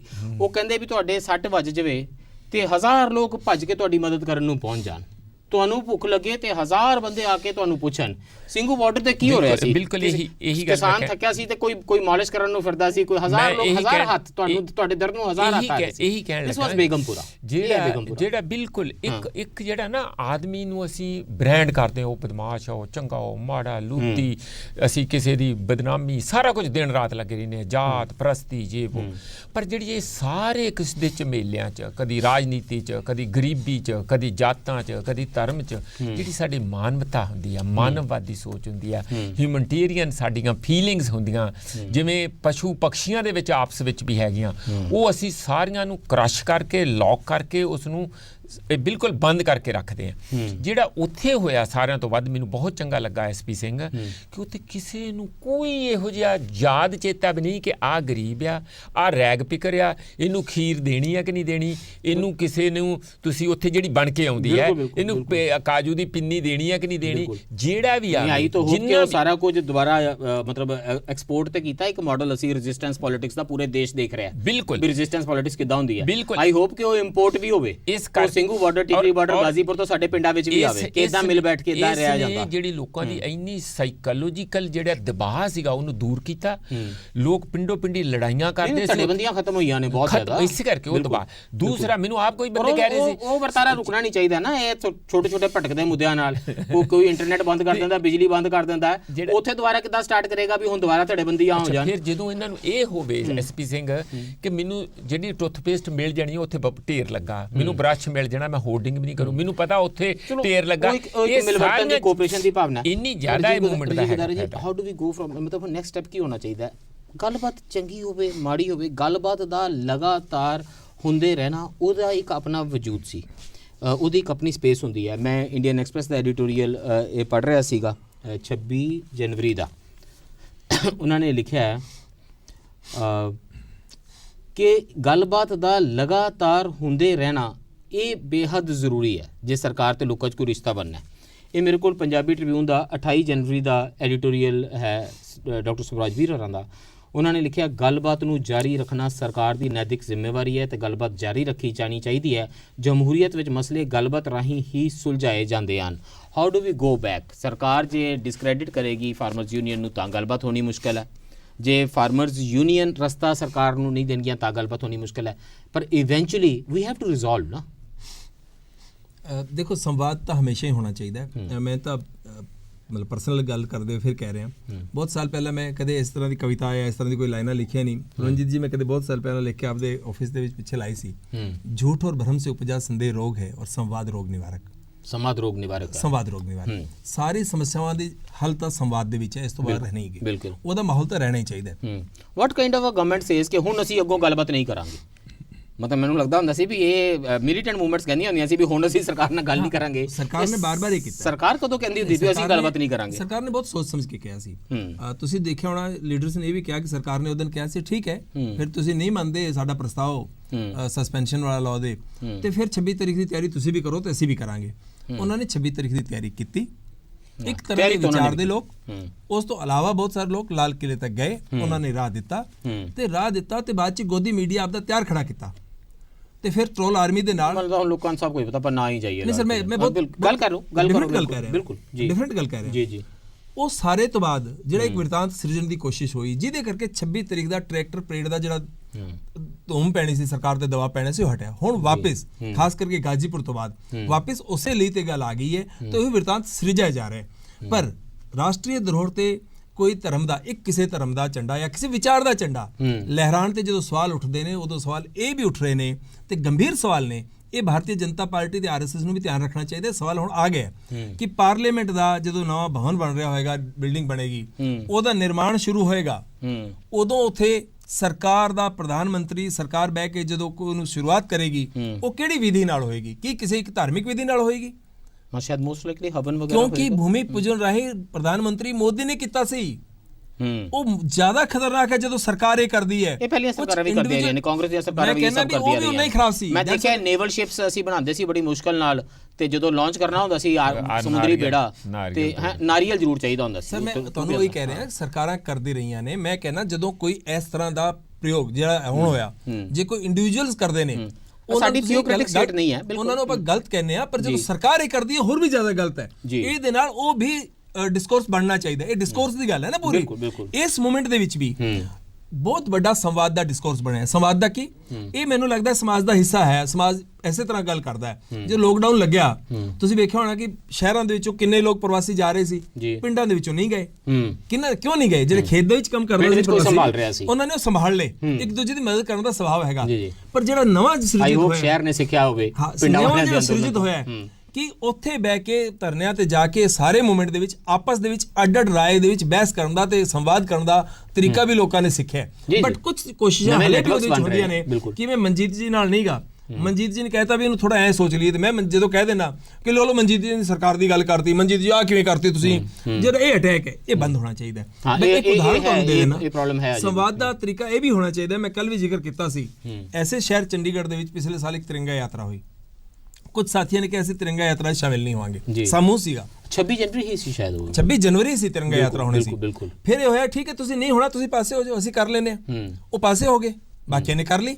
ਉਸ ਤੋਂ ਬਾਅਦ ਦੋਨਾਂ ਨੇ ਇਕੱਠੇ ਹੋ ਕੇ ਪ੍ਰੋਗਰਾਮ ਕੀਤੇ। ਬਸ ਇਹ ਇੱਕ ਸੰਵਾਦ ਦੇ ਨਾਲ ਇਹ ਚੱਲਣਾ ਚਾਹੀਦਾ ਹੈ। ਜੀ। ਇਹ ਨਹੀਂ ਕਿ ਤੁਸੀਂ ਕਰੋ ਵੀ ਮੈਂ ਤੁਹਾਡੇ ਨਾਲ ਸਹਿਮਤ ਨਹੀਂ ਤੇ ਉੱਥੇ ਵਿੱਚ ਜਾ ਕੇ ਮੈਂ ਡੰਗਾ ਪਾ ਕੇ ਤੁਹਾਡਾ ਰਾਸਤਾ ਰੋਕੂੰਗਾ, ਗੜਬੜ ਕਰੂੰਗਾ। ਇਹ ਬਿਹਤਰ ਤਰੀਕੇ ਨਾਲ ਸੰਵਾਦ ਨੂੰ ਬਣਾਉਣਾ ਚਾਹੀਦਾ ਹੈ। Put your money where your mouth is. Eventually ਕੀ ਹੋਏਗਾ? ਸਰਕਾਰ ਬਿੱਲ ਵਾਪਸ ਲਵੇਗੀ ਜਾਂ ਕਿਸੇ ਵੀ ਹਾਲਾਤਾਂ ਵਿੱਚ ਹੋਏਗਾ, ਉਸ ਟੇਬਲ ਤੇ ਤਾਂ ਵਾਪਸ ਜਾਣਾ ਹੀ ਪਏਗਾ। ਹੁਣ ਵਾਪਸ ਪਾਰਲੀਮੈਂਟ ਤਾਂ ਜਾਣਾ ਹੀ ਪਏਗਾ। ਜੇ ਬਿੱਲ ਵਾਪਸ ਵੀ ਲੈਣੇ ਨੇ ਜਾਂ ਚੇਂਜ ਵੀ ਕਰਨੇ ਨੇ ਤਾਂ ਵੀ ਪਾਰਲੀਮੈਂਟ ਕੋਲ ਤੇ ਜਾਣਾ ਹੀ ਹੈ। ਤੇ ਜਿਹੜਾ ਨਵਾਂ ਬਿੱਲ ਬਣੇ ਉਹ, ਕਿਉਂਕਿ ਐਗਰੀਕਲਚਰ ਰਿਫਾਰਮਸ ਤਾਂ ਚਾਹੀਦੀਆਂ ਨੇ ਅਜੇ, ਕਿ ਸਾਡਾ ਜਿਹੜਾ ਤਸੱਵੁਰ ਹੈ ਕਿ ਕਿਹੜੀਆਂ ਰਿਫਾਰਮਸ ਚਾਹੀਦੀਆਂ ਨੇ ਤੇ ਕਿਸ ਕਿਸਮ ਦੀਆਂ ਚਾਹੀਦੀਆਂ ਨੇ, ਉਹਦੇ ਵਿੱਚ ਕਿਵੇਂ ਇਨਸ਼ੋਰ ਕੀਤਾ ਜਾਵੇ ਕਿ PDS ਦਾ ਸਿਸਟਮ ਨਾ ਟੁੱਟੇ, PMC ਨਾ ਟੁੱਟੇ, MSP ਨੂੰ ਲੈਜਿਸਲੇਟ ਕੀਤਾ ਜਾਵੇ, ਉਹਦੀ ਪ੍ਰੋਟੈਕਸ਼ਨ ਮਿਲੇ, ਸਾਡੀ ਐਗਰੀਕਲਚਰ ਇਕਨੋਮਿਕਲੀ ਵੀ ਤੇ ਇਕੋਲੋਜੀਕਲੀ ਵੀ ਸਸਟੇਨੇਬਲ ਹੋਵੇ। ਇਹ ਸਾਰਾ ਕੁਝ ਤਾਂ ਹੋਏਗਾ। ਇਹਨਾਂ ਸਾਰੇ ਵਿਚਾਰ ਚਰਚਾਵਾਂ ਲਈ ਕੀ ਇਹ ਨਿਯਮ ਬਣਨਾ ਚਾਹੀਦਾ ਹੈ ਕਿ ਹਰ ਬਿੱਲ ਹਮੇਸ਼ਾ ਸਿਲੈਕਟ ਕਮੇਟੀ ਕੋਲ ਜਾਵੇ ਤੇ ਜਿਹੜੀ ਐਗਰੀਕਲਚਰ ਬਿੱਲ ਹੈ ਇਹ ਇੱਕ ਲੰਬਾ ਇਹਨੂੰ ਮੰਥਨ ਦੇ ਵਿੱਚ ਪਾਇਆ ਜਾਵੇ, ਲੋਕ ਬਕਾਇਦਾ ਤੇ ਐਕਸਪਰਟਸ ਰਾਏ ਰੱਖਣ, ਇਵੈਂਚੁਅਲੀ ਤਾਂ ਉਧਰ ਹੋਏਗਾ। ਨਹੀਂ, ਇਹ ਕਰਨ ਦਾ is that a fair solution? ਬਿਲਕੁਲ ਨਹੀਂ। ਇਹਦੇ ਅੱਗੇ ਆਲਰੇਡੀ ਪ੍ਰੋਵੀਜ਼ਨ ਹੈ, ਉਹ ਕਰਦੇ ਨਹੀਂ। ਜਿਹੜੀਆਂ ਕਮੇਟੀਆਂ ਵੀ ਆ ਉਹ ਵੀ ਕੈਜੂਅਲੀ ਲੈਂਦੀਆਂ, ਇਹਦਾ ਨਹੀਂ ਹੈਗਾ। ਅਸਲ 'ਚ ਜਿਹਨੂੰ ਤੁਸੀਂ ਫਾਇਦਾ ਪਹੁੰਚਾਉਣਾ, ਜਿਸ ਧਿਰ ਨੂੰ, ਜੇ ਮਜ਼ਦੂਰਾਂ ਨੂੰ ਫਾਇਦਾ ਪਹੁੰਚਾਉਣਾ, ਮਜ਼ਦੂਰਾਂ ਨੇ ਬੜੀ ਲੇਬਰ ਲਾਜ਼ ਜਿਸ ਤਰ੍ਹਾਂ ਭੰਨੇ ਆ ਤੇ ਇੰਨੀ ਉਮਰਾਂ ਦੇ ਬਾਅਦ ਸੈਂਕੜੇ ਹਜ਼ਾਰਾਂ ਲੱਖਾਂ ਮਜ਼ਦੂਰਾਂ ਨੇ ਕੁਰਬਾਨੀਆਂ ਦੇ ਕੇ ਲੇਬਰ ਲਾਜ਼ ਮੇਰਾ ਕਹਿਣਾ SP ਸਿੰਘ ਕਿ ਜਿਹਦੇ ਲਈ ਵੀ ਤੁਸੀਂ ਕੁਝ ਬਦਲ ਕੇ ਲਿਆਉਣਾ ਉਹਨੂੰ ਪੁੱਛੋ ਤੇ ਸਹੀ ਵੀ ਅਸੀਂ ਤੇਰੇ ਲਈ ਇਹ ਕਰ ਰਹੇ ਹਾਂ, ਡੈਮੋਕ੍ਰੇਸੀ ਹੈ। ਜੇ ਕਿਸਾਨਾਂ 10 ਸੈਕਿੰਡਸ ਤੇ 10 ਆਵਰ ਲੌਂਗ ਸਵਾਲ ਜਿਹਨੂੰ 10 ਘੰਟੇ ਤੁਹਾਨੂੰ ਲੱਗਣੇ ਚਾਹੀਦੇ ਨੇ ਵੈਸੇ ਘੱਟੋ ਘੱਟ ਜਵਾਬ ਦੇਣ ਨੂੰ, ਤੇ 10 ਸਕਿੰਟ ਮੈਂ ਦੇ ਰਿਹਾ ਕਿਉਂਕਿ ਮੇਰੇ ਕੋਲ ਇੰਨੇ ਹੀ ਬਚੇ ਨੇ। ਉਹ ਇਹ ਹੈ ਕਿੰਨੇ ਇਹ ਖਤਰਨਾਕ ਸ਼ਬਦ ਹੈਗੇ ਨੇ। ਤੁਸੀਂ ਦੇਖਿਆ ਯੂਰਪੀਅਨ ਹਿਸਟਰੀ 'ਚੋਂ ਆਇਆ ਕਿ ਫਾਈਨਲ ਸੋਲੂਸ਼ਨ ਕੀ ਹੋਵੇ। ਤੁਹਾਨੂੰ ਲੱਗਦਾ ਹੈ ਕਿ ਵਨ ਡੇ ਵਿਲ ਕਮ, ਇੱਕ ਦਿਨ ਇਹੋ ਜਿਹਾ ਆਏਗਾ ਕਿ ਇਹ ਜਨਰੇਸ਼ਨ ਹੋਵੇ, ਰਾਹੁਲ ਗਾਂਧੀ ਦੀ ਜਨਰੇਸ਼ਨ ਹੋਵੇ ਜਾਂ ਰਾਹੁਲ ਗਾਂਧੀ ਰੱਬ ਜਾਣੇ ਵਿਆਹ ਕਰਦੇ ਆ ਨਹੀਂ ਕਰਦੇ, ਉਹਨਾਂ ਦੇ ਸੰਤਾਨਾਂ ਦੀ ਜਨਰੇਸ਼ਨ ਹੋਵੇ, ਸਾਡੀਆਂ ਸੰਤਾਨਾਂ ਦੀ ਜਨਰੇਸ਼ਨ ਹੋਵੇ, ਇੱਕ ਦਿਨ ਅਜਿਹਾ ਆਏਗਾ ਕਿ somebody will say go back to 91, ਦੁਬਾਰਾ ਜਾਓ ਤੁਸੀਂ ਉਹਨਾਂ ਰਿਫਾਰਮਸ ਦੇ ਵੱਲ, ਉਸ ਇਕਨੋਮਿਕ ਲਿਬਰਲਾਈਜੇਸ਼ਨ ਵਾਲੇ ਏਜੰਡੇ ਦੇ ਵੱਲ, ਤੇ ਇੱਕ ਵਾਰੀ ਮੁੜ ਕੇ ਸੋਚੋ ਕਿ ਭਰਾਵੋ ਮੋੜ ਉੱਥੋਂ ਗਲਤ ਕੱਟਿਆ ਸੀ, ਇਸ ਕਰਕੇ ਬਾਰ-ਬਾਰ ਕੰਧਾਂ ਵਿੱਚ ਪਏ ਵੱਜਦੇ ਆ। 91 ਹੀ ਨਹੀਂ, ਉਸ ਤੋਂ ਵੀ ਪਹਿਲਾਂ 85 86 ਤੋਂ ਵੀ ਲੇਟ ਹੋਈ 1950s ਵਿੱਚ। ਅੱਛਾ, ਉੱਥੋਂ ਜਾ ਕੇ ਕਿਉਂਕਿ ਗ੍ਰੀਨ ਰੈਵੋਲੂਸ਼ਨ ਨੇ ਜੋ ਸੱਤਿਆਨਾਸ਼ ਕੀਤਾ ਉਹਦਾ ਵੀ ਸਾਨੂੰ ਲੇਖਾ ਜੋਖਾ ਕਰਨਾ ਪਊਗਾ। ਸਾਰੀ ਪਵਾੜੇ ਦੀ ਜੜ ਉੱਥੋਂ ਸ਼ੁਰੂ ਹੋਈ ਹੈ ਤੇ ਹੁਣ ਇਹਨਾਂ ਨੇ ਇਸ ਨੂੰ ਗਲੋਬਲਾਈਜ਼ ਕਰਤਾ। ਪਹਿਲਾਂ ਉਹ ਦੇਸ਼ ਨੂੰ ਅੰਨ ਖਿਲਾਉਣ ਦੇ ਬਹਾਨੇ ਸੀਗਾ, ਸਾਡੀ ਜ਼ਮੀਨ ਬਿਮਾਰ ਹੋਈ, ਸਭ ਲੋਕ ਬਿਮਾਰ ਹੋਏ, ਸਾਡਾ ਸਾਰਾ ਤਬਾਹ, ਸਾਨੂੰ ਮਿਲਿਆ ਕਿ ਪੰਜਾਬ ਨੂੰ ਕੁਝ ਨਹੀਂ। ਜਿਹੜੀ ਗੱਲ ਐਕਚੁਅਲੀ ਗੁਦਾਰਾ ਜੀ ਕਹਿ ਰਹੇ ਸੀ ਕਿ ਚਰਚਾਵਾਂ ਵਾਲਾ ਬਣੇਗਾ, ਸਮਾਜ ਬਣੇਗਾ, ਤਾਂ ਫਿਰ ਇਹ ਸਾਰੇ ਸਵਾਲ ਆਣਗੇ ਕਿ ਕਿੱਥੋਂ ਜਾ ਕੇ ਅਸੀਂ ਅਸਲ ਵਿੱਚ ਭਟਕੇ ਸੀ। ਮੈਂ ਤੁਹਾਨੂੰ ਇਹ ਕਹਿ ਰਿਹਾ ਸੀ, ਸਮਾਜ ਜਿਵੇਂ ਹੁਣ ਵੀ ਤੁਸੀਂ ਰਾਜਸਥਾਨ ਦੇ ਕੁਝ ਹਿੱਸਿਆਂ 'ਚ, ਦੇਸ਼ ਦੇ ਬਹੁਤ ਸਾਰੇ ਹਿੱਸਿਆਂ ਦੇ ਜਾ ਕੇ ਵੇਖੋਗੇ, ਬਿਲਕੁਲ ਡਿਫਰੈਂਟ ਪਰਸਪੈਕਟਿਵ ਹੈ ਨਾ। ਐਬਸੋਲੂਟਲੀ। ਪਰ ਤੁਸੀਂ ਮਿਨੀਮਮ ਸਪੋਰਟ ਪ੍ਰਾਈਸ ਦੇ ਉੱਤੇ ਜਿਹੜੀ ਖਰੀਦ ਹੈ ਉਹ ਸੁਨਿਸ਼ਚਿਤ ਕਰ ਦਿਓ, ਇਹ ਕਾਨੂੰਨ ਵਾਪਸ ਲੈ ਲਓ, ਫਿਰ ਗੱਲ ਸ਼ੁਰੂ ਕਰੋ। ਹੋ ਸਕਦਾ ਤੁਹਾਨੂੰ ਇਸ ਤਰ੍ਹਾਂ ਦੇ ਕਾਨੂੰਨ ਦੀ ਲੋੜ ਹੀ ਮਹਿਸੂਸ ਨਾ ਹੋਵੇ। ਵੈਸੇ ਬੜਾ ਵਧੀਆ ਸੋਲੂਸ਼ਨ। ਨਾਲੇ ਮੈਨੂੰ ਲੱਗਦਾ ਮੋਦੀ ਸਾਹਿਬ ਫਿਰ ਲੋਕ ਹੈ ਨਾ, ਜਿਹੜੀ ਗ੍ਰੀਨ ਰੈਵੋਲੂਸ਼ਨ ਦਾ ਤੁਸੀਂ ਕਹਿੰਦੇ ਨਾਸ਼ ਹੋਇਆ, ਫਸਲਾਂ ਖਰਾਬ ਹੋਈਆਂ, ਫਿਰ ਹੋ ਸਕਦਾ ਲੋਕ ਕੱਲਾ ਝੋਨਾ ਤੇ ਧਾਨ ਬੋਣ ਦੀ ਬਜਾਏ ਬਾਜਰਾ ਵੀ ਬੋਣਾ ਸ਼ੁਰੂ ਕਰ ਦੇਣ। ਫਿਰ ਮਿਲਟਸ ਵੀ ਆ ਜਾਣ, ਤਰ੍ਹਾਂ ਦੀ ਚੀਜ਼ਾਂ ਹੋਣਗੀਆਂ, ਦਾਲਾਂ ਵੀ ਹੋਣਗੀਆਂ, ਫਿਰ ਅਸੀਂ ਆਰਗੈਨਿਕ ਖੇਤੀ ਵੱਲ ਵੀ ਜਾਈਏ। ਵੈਸੇ ਮੋਦੀ ਸਾਹਿਬ ਨੂੰ ਇਹ ਕਰ ਹੀ ਦੇਣਾ ਚਾਹੀਦਾ। ਇੱਕ ਤਾਂ ਇਹ ਦੇਖੋ ਇੰਨੀ ਦੇਰ ਤੱਕ ਬਾਰਡਰ ਰੁਕੇ ਰਹਿਣ, ਸਿੰਘੂ ਤੇ ਲੋਕ ਬੈਠੇ ਰਹਿਣ, ਐਵੇਂ ਲੋਕਾਂ ਨੂੰ ਤਕਲੀਫ ਹੋ ਰਹੀ ਹੈ। ਤੇ ਜੇ ਮੋਦੀ ਸਾਹਿਬ ਨੂੰ ਨਹੀਂ ਵੀ ਵਿਸ਼ਵਾਸ ਹੈ ਵੀ ਇਹ ਕਿਸਾਨ ਨੇਤਾ ਕਿਉਂ ਕਰ ਰਹੇ ਨੇ, ਅਮਿਤ ਸ਼ਾਹ ਜੀ ਨੂੰ ਨਹੀਂ ਵਿਸ਼ਵਾਸ, ਤੇ ਮੈਨੂੰ ਲੱਗਦਾ ਵੀ ਇਹਨਾਂ ਨੂੰ ਚਾਹੀਦਾ ਵੀ ਇਹ ਕਿਸਾਨਾਂ ਦੇ ਨਾਲ ਧਰਨੇ ਦੀ ਫੂਕ ਹੀ ਕੱਢ ਦੇਣ, ਰਾਤੋਂ ਰਾਤ ਤਿੰਨੋਂ ਬਿੱਲ ਵਾਪਸ ਲੈ ਲੈਣ ਤੇ ਅਨਾਉਂਸ ਕਰ ਦੇਣ ਕਿ MSP ਤੇ ਅਸੀਂ ਕਾਨੂੰਨ ਬਣਾ ਰਹੇ ਹਾਂ। ਇਹਨਾਂ ਦੀ ਫੂਕ ਹੀ ਕੱਢ ਦੇਣ। ਉਸ ਤੋਂ ਬਾਅਦ ਪਤਾ ਲੱਗ ਜਾਏਗਾ ਵੀ ਇੱਥੇ ਫਿਰ ਵਾਪਸ ਆਣਾ ਹੀ ਪਏਗਾ ਸਾਰਾ। ਹੋਰ ਫੂਕ ਹੈ ਨਾ, ਕਾਨੂੰਨ ਨਹੀਂ ਗੀ ਧਰਨੇ ਦੀ ਫੂਕ ਲੋਕਾਂ ਦੀ ਜਨ ਆਵਾਜ਼ ਹੈ, ਇਸ ਕਰਕੇ ਉਹ ਫੂਕ ਤਾਂ ਨਹੀਂ ਨਿਕਲ ਸਕਦੀ, ਕਾਨੂੰਨ ਵਾਪਸ ਹੋ ਸਕਦਾ। ਜੇ ਹੋਰ ਵੀ ਇਹਨਾਂ ਨੇ ਕਰਨਾ ਤੇ ਨਾਲ ਤੇ ਵੀ ਨਹੀਂ ਮੰਨ ਰਹੇ ਤੁਸੀਂ, ਨਾਲ ਮੋਦੀ ਜੀ ਆ ਕੇ ਮਾਫੀ ਵੀ ਮੰਗ ਲੈਣ ਕਿ ਮੈਂ ਤੁਹਾਨੂੰ ਇੰਨੇ ਦਿਨ ਇੰਨੀ ਤਕਲੀਫ ਦਿੱਤੀ, ਤਾਂ ਫਿਰ ਹੋਰ ਵੀ ਸੋਨੇ ਤੇ ਸੁਹਾਗਾ ਹੋ ਜਾਏ। ਨਹੀਂ ਸਰ, ਪਰ ਇਹ ਜਿਹੜਾ ਮੂਵਮੈਂਟ ਨੇ ਸਿਰਜਤਾ ਹੈ ਨਾ, ਜਿਹੜਾ ਡਿਸਕੋਰਸ ਤੁਹਾਨੂੰ ਘਰ ਜਾਣ ਤੇ ਮਜਬੂਰ ਕਰ ਦੇਣਾ ਮੋਦੀ ਸਾਹਿਬ ਨੂੰ। ਮੈਂ ਤੁਹਾਨੂੰ ਦੱਸ ਰਿਹਾ ਘਰ ਜਾਣਾ ਇੱਕ ਗੱਲ ਹੈ, ਪਰ ਵਾਪਸ ਲੈ ਲੈਣੇ ਨੇ, ਤੁਹਾਡੇ ਕੋਲ ਕੋਈ ਬਹਾਨਾ ਹੀ ਨਹੀਂ ਰਹਿਣ ਦੇਣਾ ਕਿ ਤੁਸੀਂ ਸਿੰਘੂ ਬਾਰਡਰ ਤੇ ਬੈਠੇ ਰਹੋ। ਤਾਂ ਦੇਖੋ ਕਾਨੂੰਨ ਵਾਪਸ ਹੋ ਜਾਣਾ, MSP ਦੀ ਗਾਰੰਟੀ ਹੋ ਜੀ, ਤਾਂ ਖੁਸ਼ੀ ਆਣਗੇ ਸਾਰੇ। ਪਰ ਜਿਹੜਾ ਵਿਸ਼ੇ ਦੀ ਲੜਾਈ ਦੇ ਵਿੱਚ ਡਿਸਕੋਰਸ ਖੜਾ ਹੋਏਗਾ ਉਹ ਤਾਂ ਰਹੇਗਾ ਨਾ, ਉਹ ਪੈਦਾ ਹੋ ਗਿਆ। That is wonderful. ਇਹਨਾਂ ਸਾਰੀਆਂ ਗੱਲਾਂ ਬਾਰੇ ਸੀ ਇਹ ਸਾਰੇ ਪਿਛਲੇ ਦਿਨ ਜਿਹੜੇ ਅਸੀਂ ਟਰੈਕਟਰ ਕਿੰਨੇ ਕਿਸ ਵਿੱਚ ਮਾਰਿਆ, ਕਿਸੇ ਦੇ ਗੋਲੀ ਵੱਜੀ ਜਾਂ ਨਹੀਂ ਵੱਜੀ, ਤੇ ਕੌਣ ਉਸ ਕਿਲੇ ਦੇ ਉੱਤੇ ਚੜ੍ਹ ਕੇ ਝੰਡਾ ਚੁਲਾ ਗਿਆ, ਉਸ ਸਭ ਦੇ ਵਿੱਚ ਅਸੀਂ ਭਟਕੇ ਹਾਂ। ਉਹ ਮੁੱਦੇ ਉਸ ਵੇਲੇ ਡਿਸਕਸ ਕਰਨੇ ਜ਼ਰੂਰੀ ਸਨ ਤੇ ਵਕਤ ਤੋਂ ਬਾਅਦ ਫਿਰ ਉਹਨਾਂ ਮੁੱਦਿਆਂ ਤੇ ਦੁਬਾਰਾ ਆਉਣਾ ਵੀ ਜ਼ਰੂਰੀ ਹੈ, ਕਿਉਂ ਜੋ ਇਸੇ ਕਰਕੇ ਉੱਥੇ ਲੱਖਾਂ ਲੋਕ, ਮਨੁੱਖਤਾ ਬੈਠੀ ਹੈ ਸਰਕਾਰ ਨੂੰ ਇੰਨੀ ਗੱਲ ਕਹਿਣ ਲਈ ਕਿ ਡੈਮੋਕ੍ਰੇਸੀ ਵਿੱਚ ਲੋਕਾਂ ਦੀ ਸੁਣ ਲੈਣੀ ਚਾਹੀਦੀ। ਅੱਜ ਲਈ ਇੰਨਾ ਹੀ, ਧੰਨਵਾਦ ਤੇ ਰੱਬ ਰਾਖਾ।